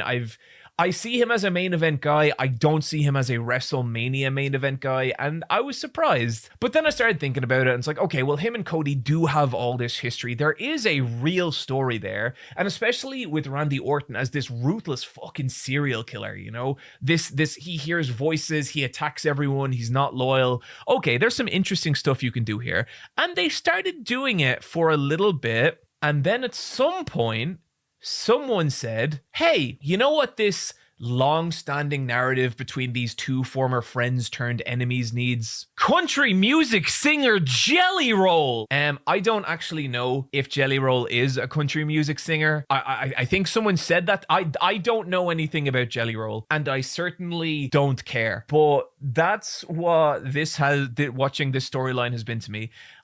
So Pat McAfee, I think, who is a former football player, but has a very popular podcast outside WWE, but inside WWE has been like a kind of commentator for a while. He also got involved, and his whole thing was, hey, wrestling is bad now because of Cody Rhodes, and I'm gonna back Randy Orton for some reason, because he'll make it good, and fuck the fans. I hate the fans, even though he's never he's always been a face commentator. Like, he's always been a good guy. And so I'm just kind of like trying to follow along with whatever the fuck this storyline is meant to be. I thought this match was a shit show. Okay, well, no, that's not entirely fair. I thought 2/5 of this match were a fucking shit show. So the match starts and, they both make their entrance, and then Pat McAfee, or maybe he made his entrance first, I don't really give a shit. He comes out and he's like giving the finger to the fans, and it's like, oh, what a dastardly heel. And I just think like giving the finger to the fans is like, that is the cheapest heat you can do. That is the heel equivalent of, it's great to be here in good old Oswald, New Mexico. I don't think that's a real city. I think I just made it up. But he just... it's like he just comes out, and then immediately he gets taken out. Jelly Roll puts him through a table. And when I say immediately, this took like 10 fucking minutes, and he gets the crossroads from Cody. I thought they did that, and it's like, okay, we recognize that no one wants this storyline, so we're just going to get it out of the way straight away. There was also a weird sub-narrative about the price of wrestling seat tickets for some fucking reason. That was like a major factor in the long-term Cody Rhodes, Randy Orton storyline. And like, I've watched the promos, I still can't give you a coherent answer as to why the price of WrestleMania seats factored into their story. Incidentally, I did look up the price of WrestleMania seats, and do you want to know how much a front row ticket to WrestleMania costs? $70,000. $70,000. And I look at the people in the front row, and with all due respect to these people, I'm kind of like, well, you don't look like you have $70,000, but I guess they do. I guess they do. But you know what? Like, the last time I spent $70,000 on anything, I moved into it. So then anyway, like, Pat McAfee's gone. Jelly Roll gets his moment, which very happy for that country music singer and or R&B artist and or stand-up comedian. I don't know who he fucking is. And then the match actually starts. And you know what? It's pretty fucking interesting, okay? It's like this story of Randy is hurt. And so, like, his back is hurt, his back is fucked up, and Cody is, like, attacking him. And if Cody wants to beat Randy, he has to ignore the fact that his best friend is hurt. And he has to find this ruthlessness within himself, which is the same ruthlessness that Randy has shown him. That is a narrative. That is a story. That is a genuinely interesting piece of wrestling, okay? And I just realized that my chair is very low, and it made me look small. And now I'm risen up, and I bet I have a bit more authority now. And so, like, I'm watching it, and I'm like, oh, they're doing it. Like, this is interesting. This is good. And so a bunch of shit happens then, and it's like, I think Cody, are they going for like a double turn here? Is Cody going to have to go heel to beat Randy? Because that's fucking interesting. Okay, now we're talking. Now we have a story going. Now I might actually tune into Monday Night Raw. Now I'm curious. And the referee gets knocked out, and Pat McAfee comes back out. From here, the match just descends into nonsense bollocks, where Randy tries to beat Cody, but then he doesn't, and then he RKO's Pat. And it doesn't matter because Cody just ends up beating him fair and square. Basically, the entire story of the match just didn't matter at all. This was a shit match. For as good as Randy and Cody were in like those middle 2/5 of this match, this just felt like the absolute worst of WWE, because I feel so often now what I feel like with WWE is, since the TKO buyover, it's not about storytelling anymore. It's about promotion. It's about what can we do to get the most eyes on our product right now. And even like right back at the end of WrestleMania last year, how did that storyline end? With Travis Scott. And look, guys, I'll be real with you. I thought Travis Scott was the drummer from Blink 182. It was the most depressing, sad thing. Like, it just felt like it didn't mean anything. It completely fucked up John Cena's final year. Like, that's the most damning thing I'd say about the TKO takeover. If you want to look at how badly this has all gone, look at John Cena's final year. Look at the potential that was absolutely squandered. And it's the same shit in this match. And it just wasn't good or compelling or interesting, and it made me feel like an asshole for caring. Like, that's what I'd say. It made me feel like an asshole. It made me feel like an asshole for getting invested and thinking that this was actually going to go in an interesting direction. So that's the end of WrestleMania Night 1. I thought this was a pretty dire show of wrestling. And like, just to be clear as well, let me say right now in this intermission where I'm at with AEW, because personally I thought AEW Dynasty that just went by was not a good pay-per-view. I didn't really think that any particular match hit hard, and I thought the general level of storytelling was very low. And I'd even say that about MJF versus Kenny Omega. I thought it was a good match. I thought those are two extremely talented dudes. I don't think their chemistry meshed very well, and I didn't think like they had much of a story to work off, you know what I mean? And then recently, right before Mania, Darby Allin was crowned the new AEW champion, beat MJF in a complete, like, no one saw coming, spur of the moment 2-minute match. And I know a lot of people were really high on this match. I have to be honest, I wasn't. As a big Darby Allin fan, this is a 2-minute match with no build is not how you give him the belt for the first time. This is a homegrown, I know he did indies before this. This is a homegrown like AEW talent. And I thought that his first title reign should have felt like it's Darby Allin. He takes so much damage. He absorbs. He keeps going. That's what it should have been. Not a 2-minute squash match, you know. But anyway, I do actually still care about wrestling. I promise. I am not just completely jaded and cynical here. And there was actually some stuff on WrestleMania Night 2 that I enjoyed, but Night 1, I didn't think any of the matches were particularly dreadful, but for a WrestleMania, that is damnation by faint praise. You know, WrestleMania is when I want the fucking bollocks blown off me. I want to come out being like, holy fucking shit, wrestling, everyone, wrestling. WrestleMania is so good, I can momentarily forget about what a gross company WWE can be sometimes. I would have liked that to happen. It did not.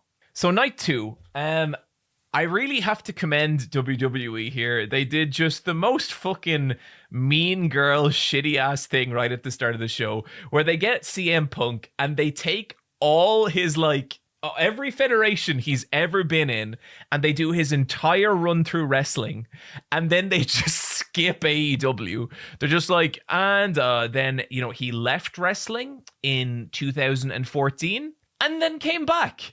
And you know, I'm not going to criticize it because, of course, that's what they're going to do. I'm going to tell them how they could have made it better, okay? I feel like that if they had been like 2021 to 2023, CM Punk returns to indie wrestling, that would have been so good and that would have been so funny. And I'm so like disappointed that they didn't do that. But, you know, whatever. So yeah, the main event of this one was Roman Reigns versus CM Punk. And we kicked off with Oma Femi versus Brock Lesnar. And Oba is the next big prospect in wrestling. And I absolutely see it. I think you only need to watch Oba come down to the ring, and immediately, it's not just that he's big. He's like, he's got a charisma. There's something about Oba that I can't help but like. And I don't know what it is. There's like, he's just got this kind of, it's not that he lacks intensity, or it's not that he doesn't feel dangerous. There's just something about him that makes me feel like he's a nice dude that I want to root for, you know? And I like his little Oba walk and all that kind of stuff. And this was his match against Brock Lesnar. Personally, I don't need to see Brock Lesnar anymore. I think we've had a lot of Brock Lesnar over the years, and his involvement in some of the grosser Vince McMahon shit. I just don't need it. And it seemed like they were saying that this is his retirement match. Sure, cool. I can't say I feel too strongly about it any which way. I know some people do, but yeah, the match was fine. It wasn't really a squash match, but it was Oba Femi beating Brock. I think what I would say though is, like, for as much as like I don't particularly care about Brock at this stage in his career, the funniest thing he is very talented, he is very experienced, he is very skilled, and I felt like watching him next to Oba, it just showed me that Oba still has a long way to go in terms of in-ring psychology, in terms of selling, in terms of a lot of the more subtle shit that make you want to watch someone in a wrestling match. But that's okay because he's young and he'll get there. I just think that I could come up with an award for wrestlers who are in danger of being hot-shotted too much too soon and will not be ready for it. I don't think Oba Femi should be anywhere near the title picture in the next year. I think you need to teach that dude how to tell a story, how to sell a narrative through a wrestling match. And if you do that, you will have a generational prospect that WWE can rely on for a long, long time. If you launch him into the main event scene before he's ready, you have another potential Roman Reigns situation on your hands. That's just my opinion. I would love to be proved wrong. If Oba Femi is in the main event of WrestleMania next year and killing it, great. If I'm right, that will suck, and I will not take any pleasure in being right. Next up, we had Penta versus Evans versus Rusev versus Dragon Lee versus Mysterio versus McDonough. This match really showed McDonough's crash test dummy-like fortitude. There were like 3 fucked up spots in this match, and McDonough was in them all. Other than that, the match was fine. Evans seems cool. I like him. I think you know, he was good. And other than that, like, there just wasn't it's not like the match wasn't a ton of fun. It was. There was a bunch of creative spots and it was really interesting. I just feel like Before, in multi-man matches, I always feel like the way you build it is you have these different narratives weaving in and out of the matches. And now it mostly just seems like tossing a bunch of guys in a blender and there's no actual story. It's just a big fun car crash. And maybe that's okay, but the thing I love about wrestling is its potential for storytelling, right? You know, like that is always the thing that I love. That's what's made me made 4 different video essays. 5? Oh my god, 5. 5 different video essays on wrestling. And it's not necessarily the like, oh, that was fucking crazy, but like it was still a good match. The crowd was really into it. A lot of talent in this match. Still happy to see Penta in the position he is. I have been watching Penta since Lucha Underground. If you go back and watch my Paranoia Agent video from like 7 or 8 years ago, you can hear me use Penta's old theme music.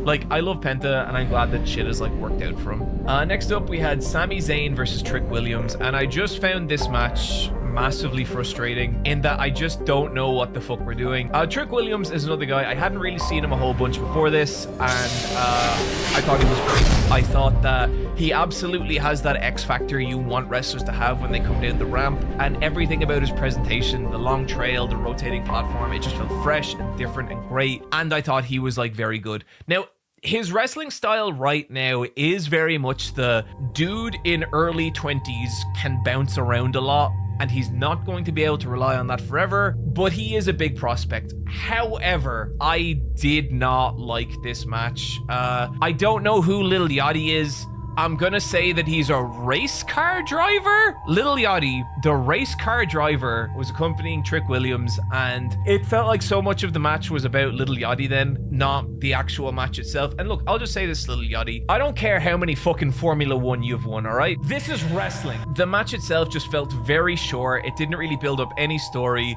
I genuinely came out of it wondering who was meant to be the face and who was meant to be the heel. And like the face-heel dynamic, that is a line you can cross it absolutely if you know what you're doing, but when you cross it, it should feel decisive, it should feel stark, there should be like a point and contrast. This felt like WrestleMush. This just felt like, okay, but Trick Williams, the Lil Yachty just interfered on Trick Williams' behalf, and this is but he's the good guy, I think. I don't know. And then Sami Zayn attacks Lil Yachty, and I just don't know what the fuck I was meant to take from this match. Okay, like it left me completely at a loss, and it also, this kills me to say, this hurts. This actively hurts. Okay, and if you're a fan of wrestling, this is gonna hurt you as well. We have returned to pre-Bloodline Sami Zayn, is what we've done, and that breaks my heart. I've made myself sad now. Demon Finn Balor versus Dominic Mysterio. What an unexpected banger match. Well, okay, not unexpected, but I just didn't think this match was going to go as hard as it did, and I thought it was great. I thought this was a really, really strong match between two veterans. I feel like if there's any doubt in anyone's mind that Dominic Mysterio isn't one of the best heels in the entire business, then I have to question like how you are watching. Like his character work, his shitty fucking presentation, that awful hair and mustache, like it's great, and he's fantastic. And then you put him against like you know, a monster heel like Demon Finn Balor, and I just thought it was a lot of fun, and it really worked. I thought Mysterio maybe got too much action in against Balor. I think Balor should have come across a little more imposing feeling. I would have liked if Dominic Mysterio constantly felt like he was trying to outrun a volcano with this match, but I still think what they did, it went well. I think both these guys worked really well with the street fight stipulation in a way that Fatu and McIntyre kind of didn't, and yeah, no, it was a lot of fun. And then the penultimate event, Rhea Ripley versus Jade Cargill, and I feel like Rhea Ripley and Jade Cargill are two people who just get scrutinized to the end of the fucking earth, and I just want to have my like little rants about that first. First of all, there's been a lot made recently of how like Rhea Ripley has like lost muscle mass, and how like she's not like the big aura figure she used to be, and now her slimmer frame makes her feel lesser. And I guess what I'll say is I just think the way that we obsess over these slightest differences in female wrestlers' physiques is kind of fucking weird. Like, I think, like, personally, I think she looks... Okay, personally, it doesn't matter what I fucking think. but personally, I think that she looks great. I still think she looks like an evil witch who at any moment could either beat the shit out of you or summon one of the old ones, you know? And I thought her presentation, her outfit at the start of this match, What's she doing? I saw no drop in aura at all. I love Rhea, I always have. And I thought she still looks great. And like, even if she did lose some body mass, it's her fucking choice. You know, she's still making it work. She like, so whatever. And like, I know I saw going around as well that like she's dealing with some like eating disorder shit. And look, that's really fucking tough. Like, and I'm so on a mission. nothing Can you but, help me find you know, someone? whatever she needs to be in that time. And I hope like she gets over that shit and lives a happy, healthy life. And is just, you know, keeps wrestling at her best. Because I really enjoyed this match. Second, Jade Cargill. I do think it's fucking weird that Jade Cargill has had like one title defense in like 100 days. That sucks. That said, we don't know why that is. Like, I don't know if like it's an injury thing, it's a health thing. I don't know. But what I will say is that the Jade Cargill I saw in this match was much better than the internet wrestling community had led me to believe. I thought she was genuinely fantastic this match. I thought she was a real like domineering powerhouse and really made Rhea work a different style. And I felt like both wrestlers kind of had to pull new things out of their repertoire. Now, I will say, Jade adopting the one-winged angel as her finisher, that I don't know if I appreciated, because like the one-winged angel is one of the most famous.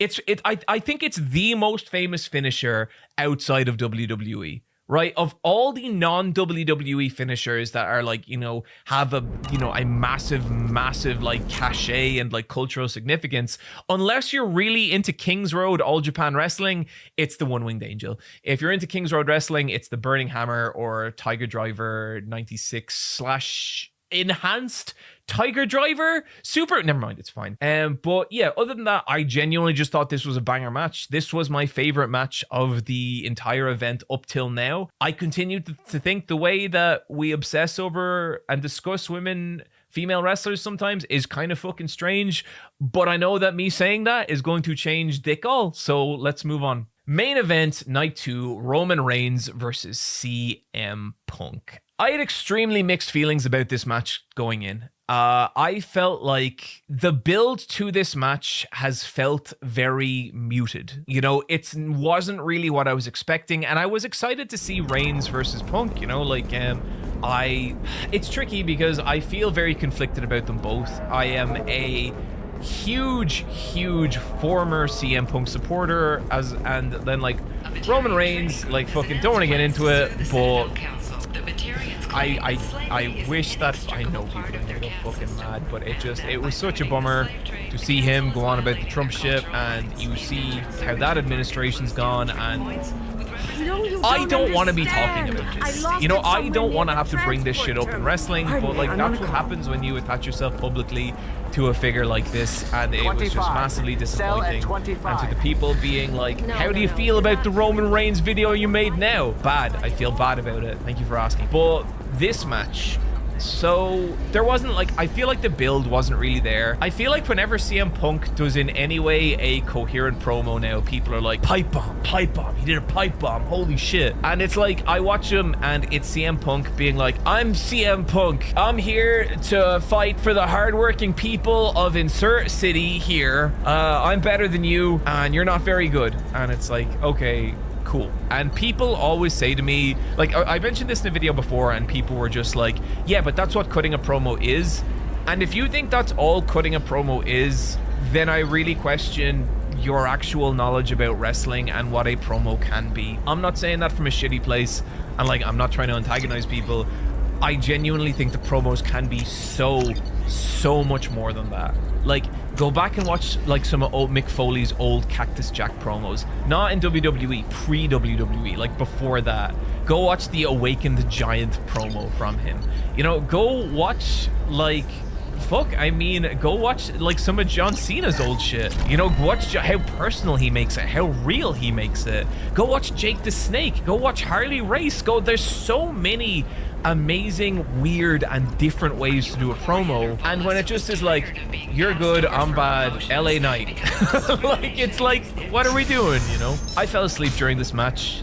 That's not a lie, and I woke up and I rewound, and I was like, holy shit, I just fell asleep during the main event of WrestleMania. And then something nearly impossible happened. They got me back in.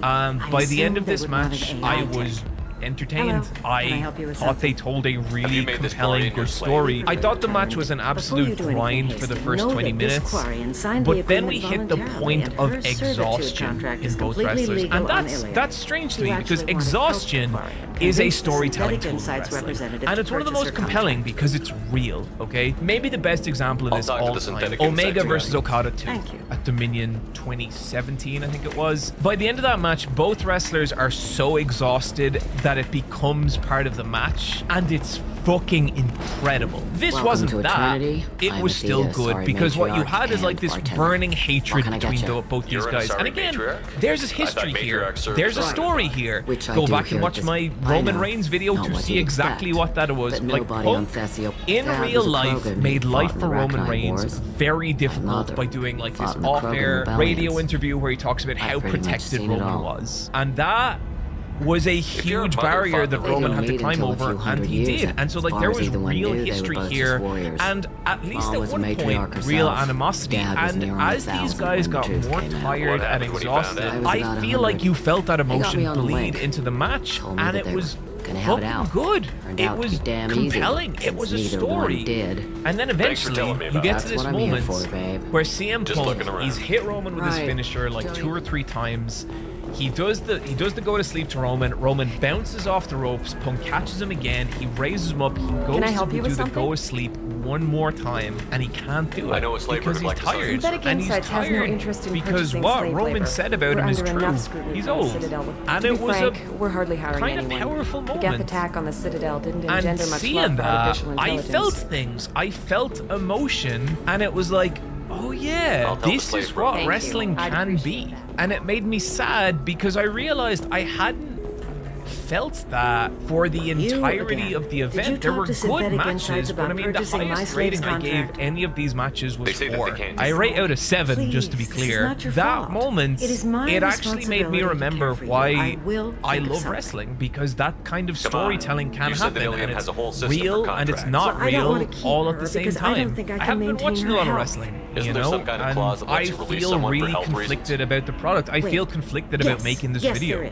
you know, but that moment was a reminder that like, yeah, I love this shit. I have loved this shit my whole life, and I wish more of the event felt like that, and I wish so much was different about modern wrestling. Like I do, because so often I find myself looking at it and being like, is this still something that I love? Ms. Lawson, And a I'm glad huge you part made of it. that is that We've had I a just do complication. feel so conflicted What happened?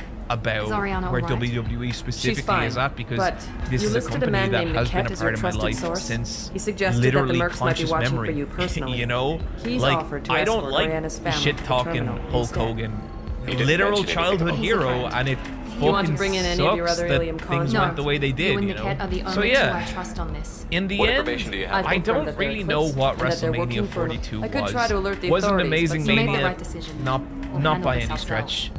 Was it a disaster? It's your sister, Night Miranda. 1 Lantea, was we'll a follow little Niket's bit. Night suggestion. 1 was, and Night Have 2 Niket was escort better. the family Has to it the done shuttle. anything Understood, to Ms. resolve Lawson. anything So the about plan how is for I us to feel get shot about down by Eclipse will be under orders to WWE take my sister creatively? alive. Not really. They won't risk anything that could kill us.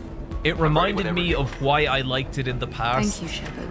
But I appreciate just this. don't know. I hadn't I don't planned know. on Eclipse. And I guess But that's they kind of never where this planned video on you. ends. I don't know how I feel about WWE.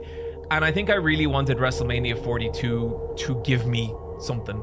And there were moments, there were definitely moments. Again, you have, like, WWE has bottomless pockets and arguably the most talented roster on the planet, although, you know, that's very debatable, and I don't think I would even agree with that. But like, there's so much amazing performers and amazing people who I just think are incredible, who I really Eclipse respect as mercenary artists. gunships. And They'll you be know, dropping it just troops in sucks. the cargo It areas. still sucks. This is a shitty situation. But yeah, that's it. That's what I thought about WrestleMania 42. See ya.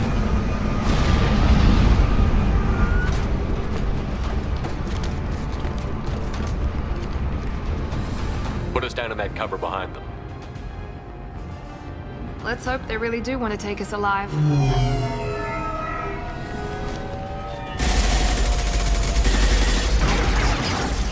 On fire! I said hold fire, damn it!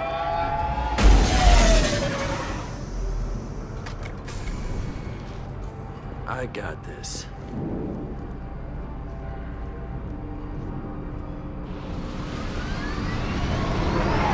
Since you're not firing yet, I trust you know who I am.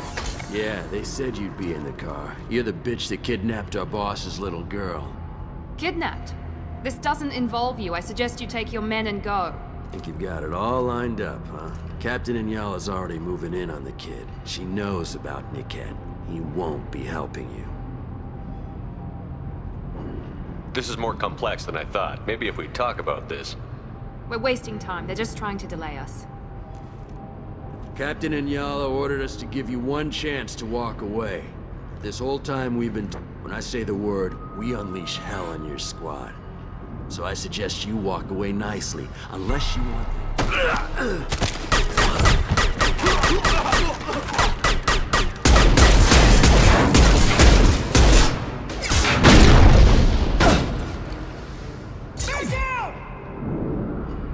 They've seen us.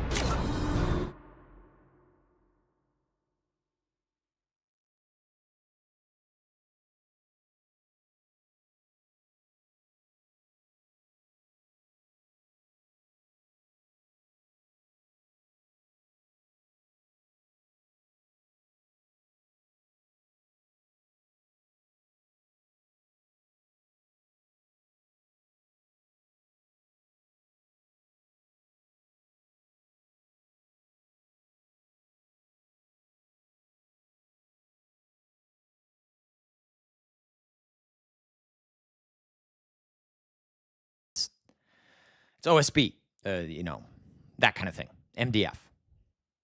It's solid, but it's filler on the inside.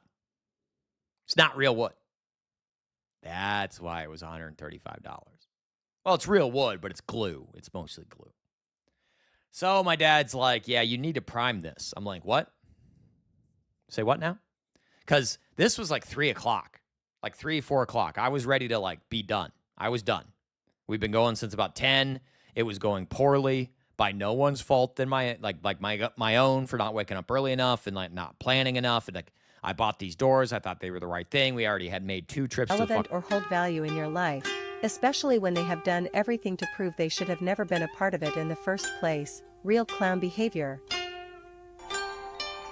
Well, I have a sort of suggestion. And that is this.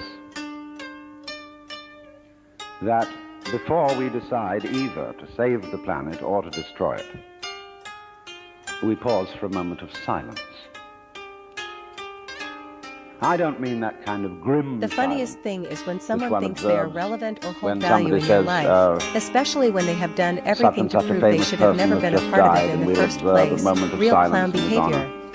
And everybody The funniest thing frowns. is when someone in the first place. Real I clown mean behavior. real silence. The funniest thing is when someone thinks they are relevant or hold value in In your which life, we especially stop when they have done everything to prove they should have never been a part of it in the first place. Real And clown behavior. Experience. Second video today on the subject of Zen, philosophy, you know, the big secrets of life. We're finally going to talk about beating the game. How do you win the game? This is like universal laws, okay? This applies to everything. This is why it's so... The funniest thing is when someone thinks they are relevant or hold value in your life, when you especially know when the they have done rules, you know everything to how prove to they should have play, never you're been a gonna part of win it in the first place. everything. Real clown behavior. You know, kind of. The funniest thing is when someone believe. thinks they are relevant or hold So- value in your life, especially when they have done everything to the prove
Are you stupid?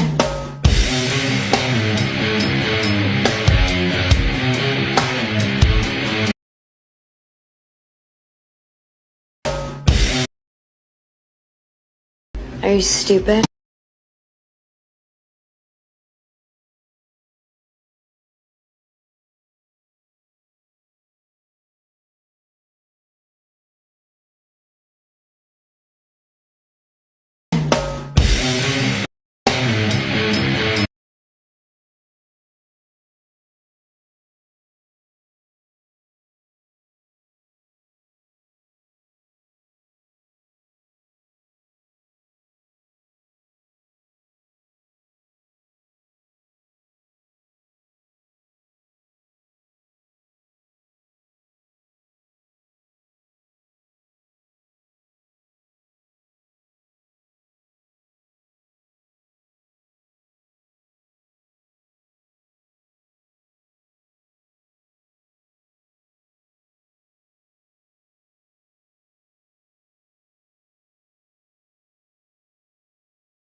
This will put them down. Bro, watch out!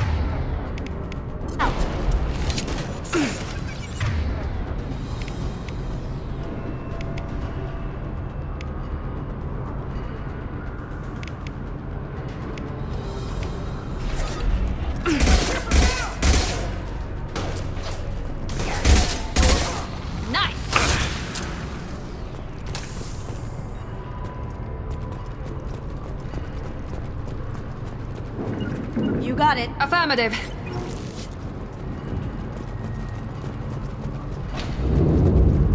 Come on, we need to get to the camp.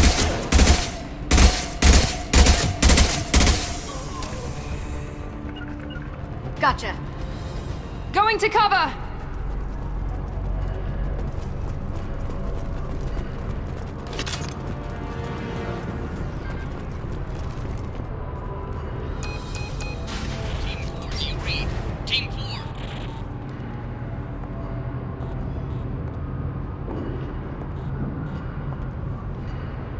Hang on, I've got one of their radios. I'll patch us in, see if I can get an idea of what we're up against. Shepard, I think I owe you an explanation. Oriana is my twin, genetically. She was meant to replace me. I couldn't let my father do to her what he did to... She's almost a woman now.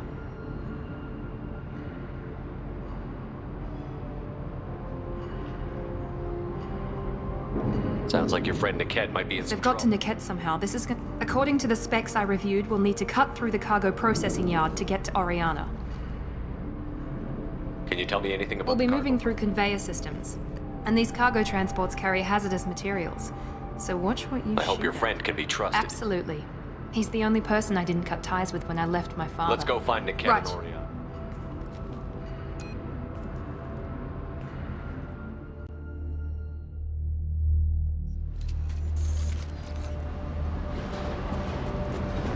They're on the far side of the conveyor line. Time your shots. Everyone ready?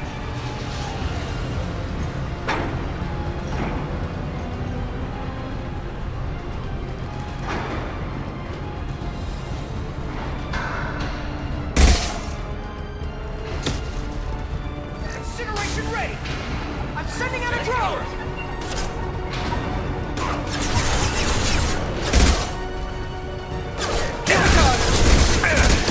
Deploy shield!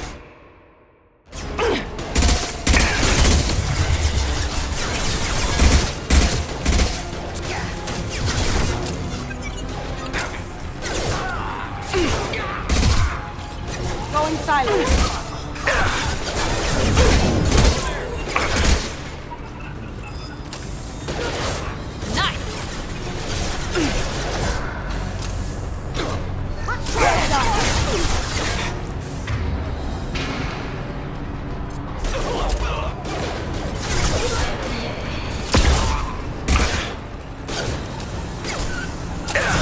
Enemy down! This is Inyala. Keep the bitch back. The kid is nearing the transport terminal.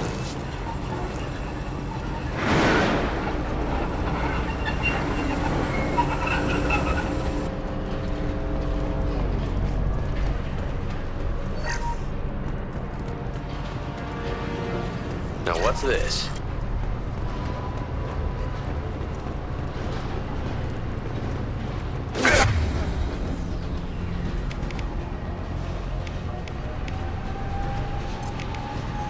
Company.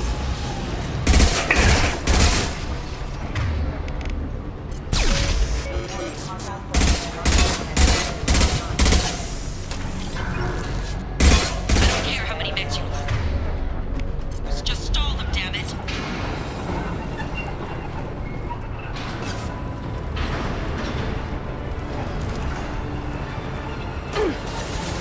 Throw! Watch out!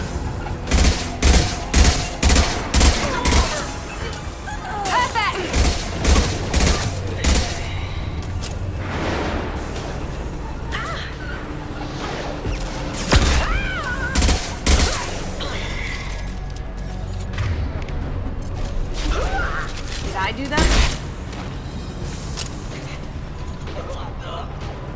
Get ready. Bring it down! Deploy shield! Focus!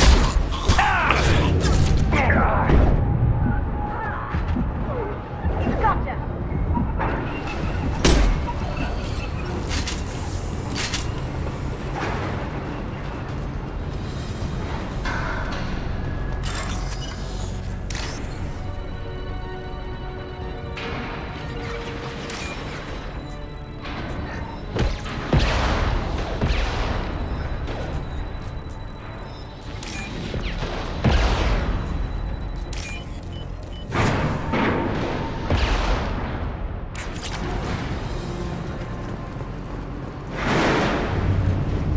This is valuable. Divert everyone except my guard from the camp. I'll handle him and the kid personally. Damn it, I'm not letting her get Oriana.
Moving to cover.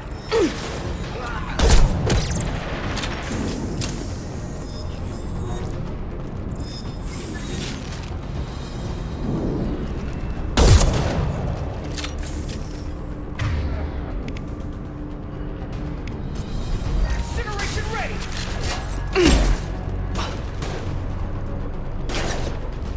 Light him.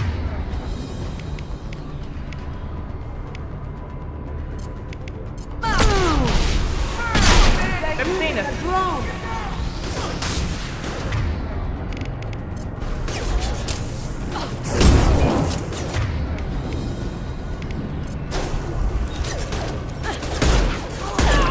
Sending in a drone.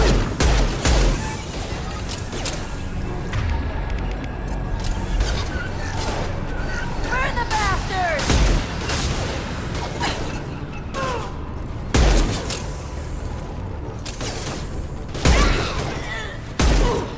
Am I invisible?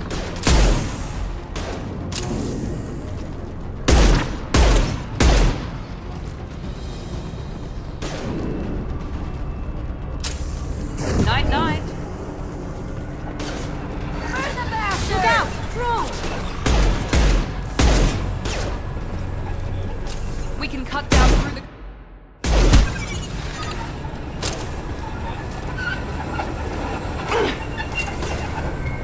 Here we go.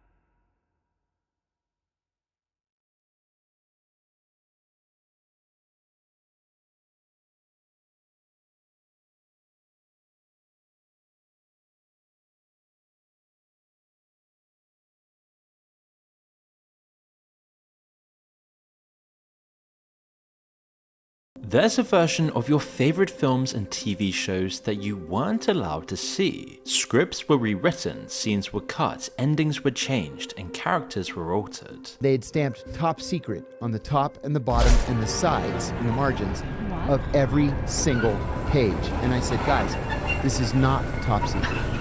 This is a Hollywood movie. It's already on video. It's done.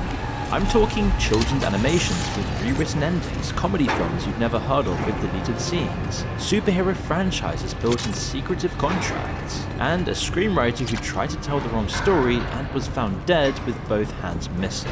It's not an accident that every Hollywood movie about the CIA is pro-CIA.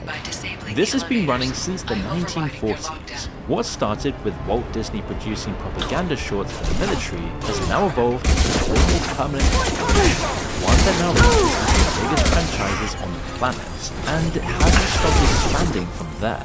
When John Kiriakou, a CEI whistleblower who went to prison for exposing the torture program, was asked on the diary of the CEO how the agency would hypothetically design an influence campaign, this was his answer.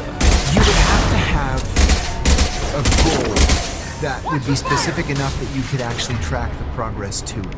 It has to be a message. You have to be able to get a specific, well-honed message. And the message can be anything. It could be, love the CIA with the good guys.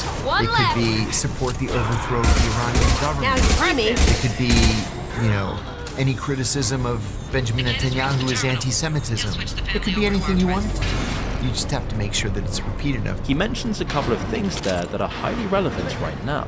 Take Argo, an Oscar-winning film that almost everyone has heard of. The plot follows a CIA officer who poses as a Hollywood producer to smuggle 6 American diplomats out of Iran, all during the 1979 hostage crisis. As you can imagine, the CIA is unambiguously the hero. There's barely a single mention of the CIA's overthrow of Iran's democratically elected government, or the installing of a dictator who ruled with a secret police force trained by the CIA. And given the current conflict in Iran, you could reasonably argue that the public's understanding of who Iran is and how we got there was influenced in part by films exactly like this. During filming, Affleck visited CIA headquarters multiple times, sat in round tables in the director's conference room, and even emailed the agency promising to do the agency proud. The CIA had actually been promoting the Argo operation as a suggested movie plot on their own website years before the film was made, and even thanked Affleck publicly on Twitter for the film. Affleck said this when interviewed as part of the press tour. Are there many actors in Hollywood who also moonlight as agents? Do you No,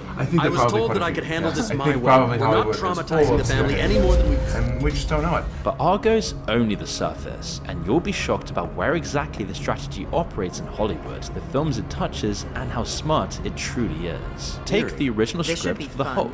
The canon storyline, as per the comic, involved Bruce Banner being transformed after a US military program gone wrong. It also included dialogue referencing Operation Ranch Hand, a real program that sprayed roughly 20 million gallons of chemical herbicides, including Agent Orange over Southeast Asia, poisoning a possible 4 million people. Both details were removed purposefully by CIA advisors. This is according to leaked files seen by The Conversation. They then changed the origin story to a lab experiment gone wrong instead because they couldn't risk anti-government sentiments in a franchise of this size.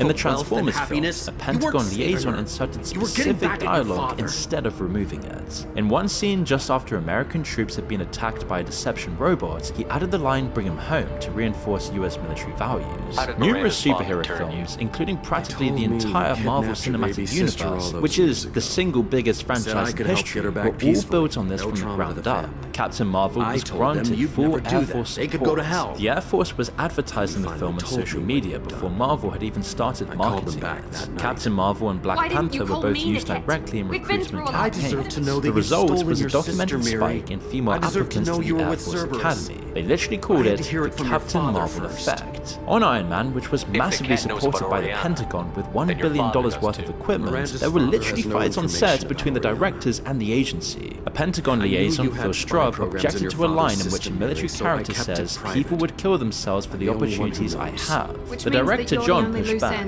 and soon they were standing on the flight line to Edwards Air Force Base with 200 crew watching. They eventually settled on they'd walk over hot coals, but even then that didn't make the final cut. But a much weirder example is Meet the Parents, when Ben Stiller's character walks into Robert De Niro's workplace. In the original script, he finds CIA torture videos. That was rewritten. Now he finds photos of De Niro meeting Bill Clinton.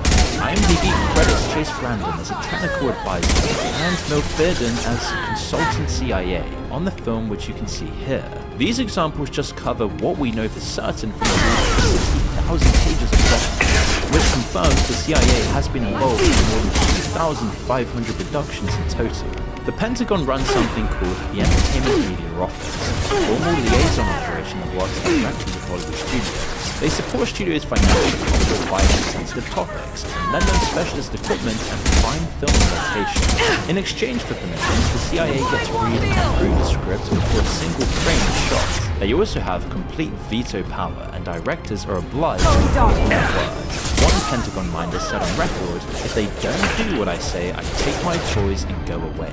A declassified CIA document released in 2019 confirms that, logging dozens of meetings between the CIA's officers, affairs, and executives from NBC, Time Warner, Viacom, Fox, Paramount, and CIA. The document covers just 2 years, from 2014 to 2016. It includes lunches, development days on campus filming approvals, and meetings to develop CIA-themed TV shows. The CIA has always clearly answers requests on an as-needed basis. The document shows active outreach. The agency is going to the studios, not just looking around.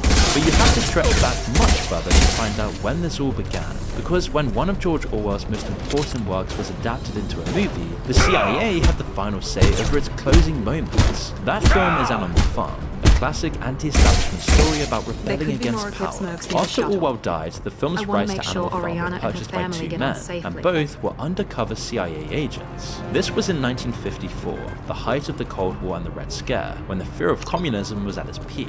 The CIA funded the entire animation. They hired British animators, deliberately avoiding American studios to create distance, and because the agency distrusted Hollywood animators during the Red Scare, and they rewrote the ending. In Orwell's book, the animals look through the farmhouse Everyone window and makes can't tell the mistakes. pigs from the I'm humans. guessing that's when The you lion repeat. says, quote, the Why did creatures he make outside kill look him? from He pig could to have man, run. He and could from have pig to lied about man, having and the from pig data to man stored again. somewhere. But already He it just was stood impossible there. to say The which only was loose which. end. He knew This is what the I'd whole have to point. do. Revolution replaces one set of oppressors with another. Capitalism and communism are equally corrupt. You The did what you CIA had to do, couldn't have Miranda. that message You're going not out, responsible for so his death. their version ends with the Of course I animals am. triumphantly But it's not overthrowing my the fault. pigs It's in a always been second like this. My revolution. father gave me Communism anything I bad, ever rebellion wanted. I good, threw and away America everything he wins ever by gave me when I implication. See, watch how they storm the building and how it doesn't imply the same message as the book at all.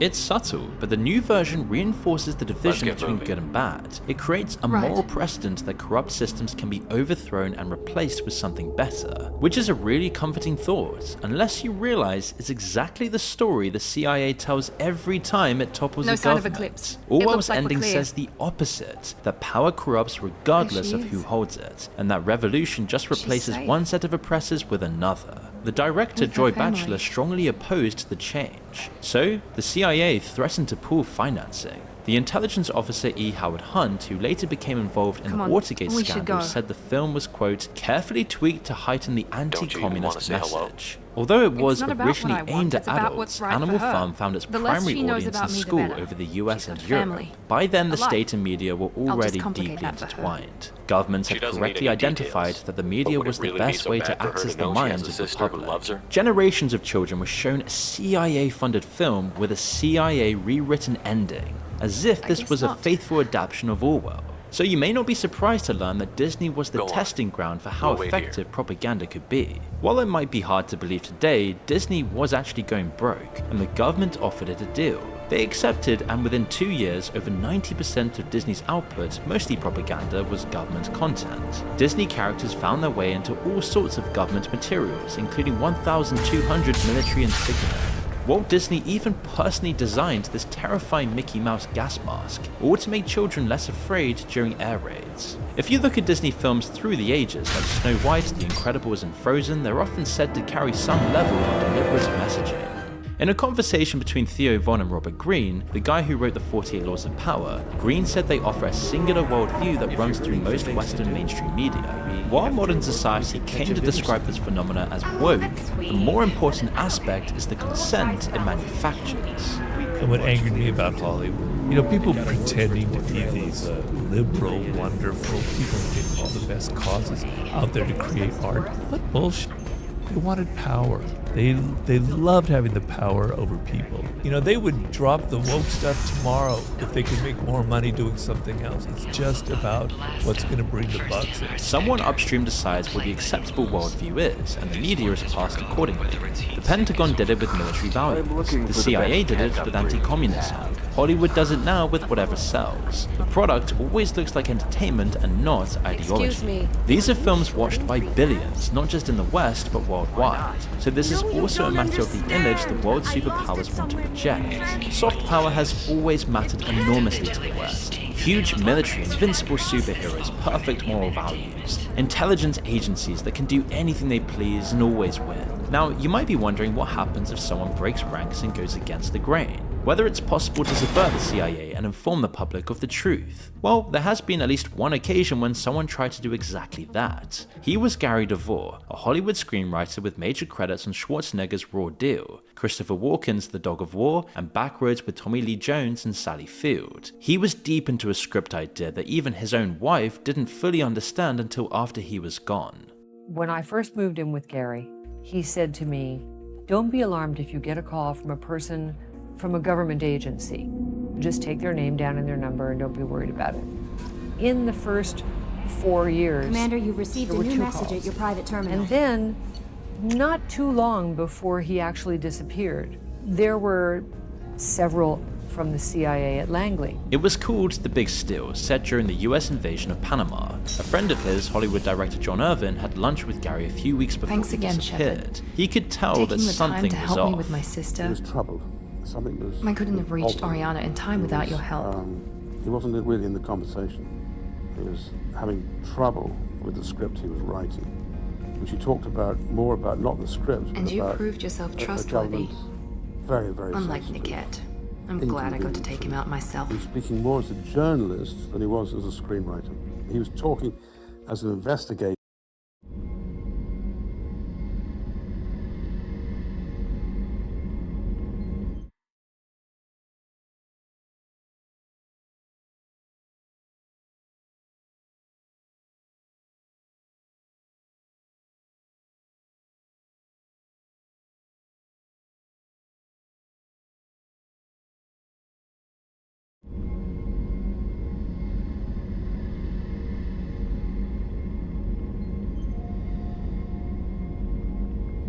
It's funny, I think of you as all business.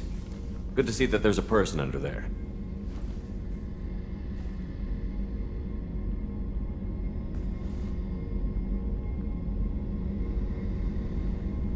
The mission's too important to let personal feelings interfere. But thank you, Commander. My sister is safe again thanks in large part to you. I won't forget that.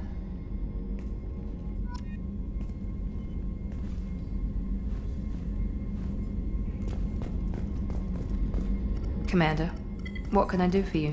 You have a minute, Miranda? There's a lot to do, Shepard. Maybe another time. I'll let you work. Of course, Commander.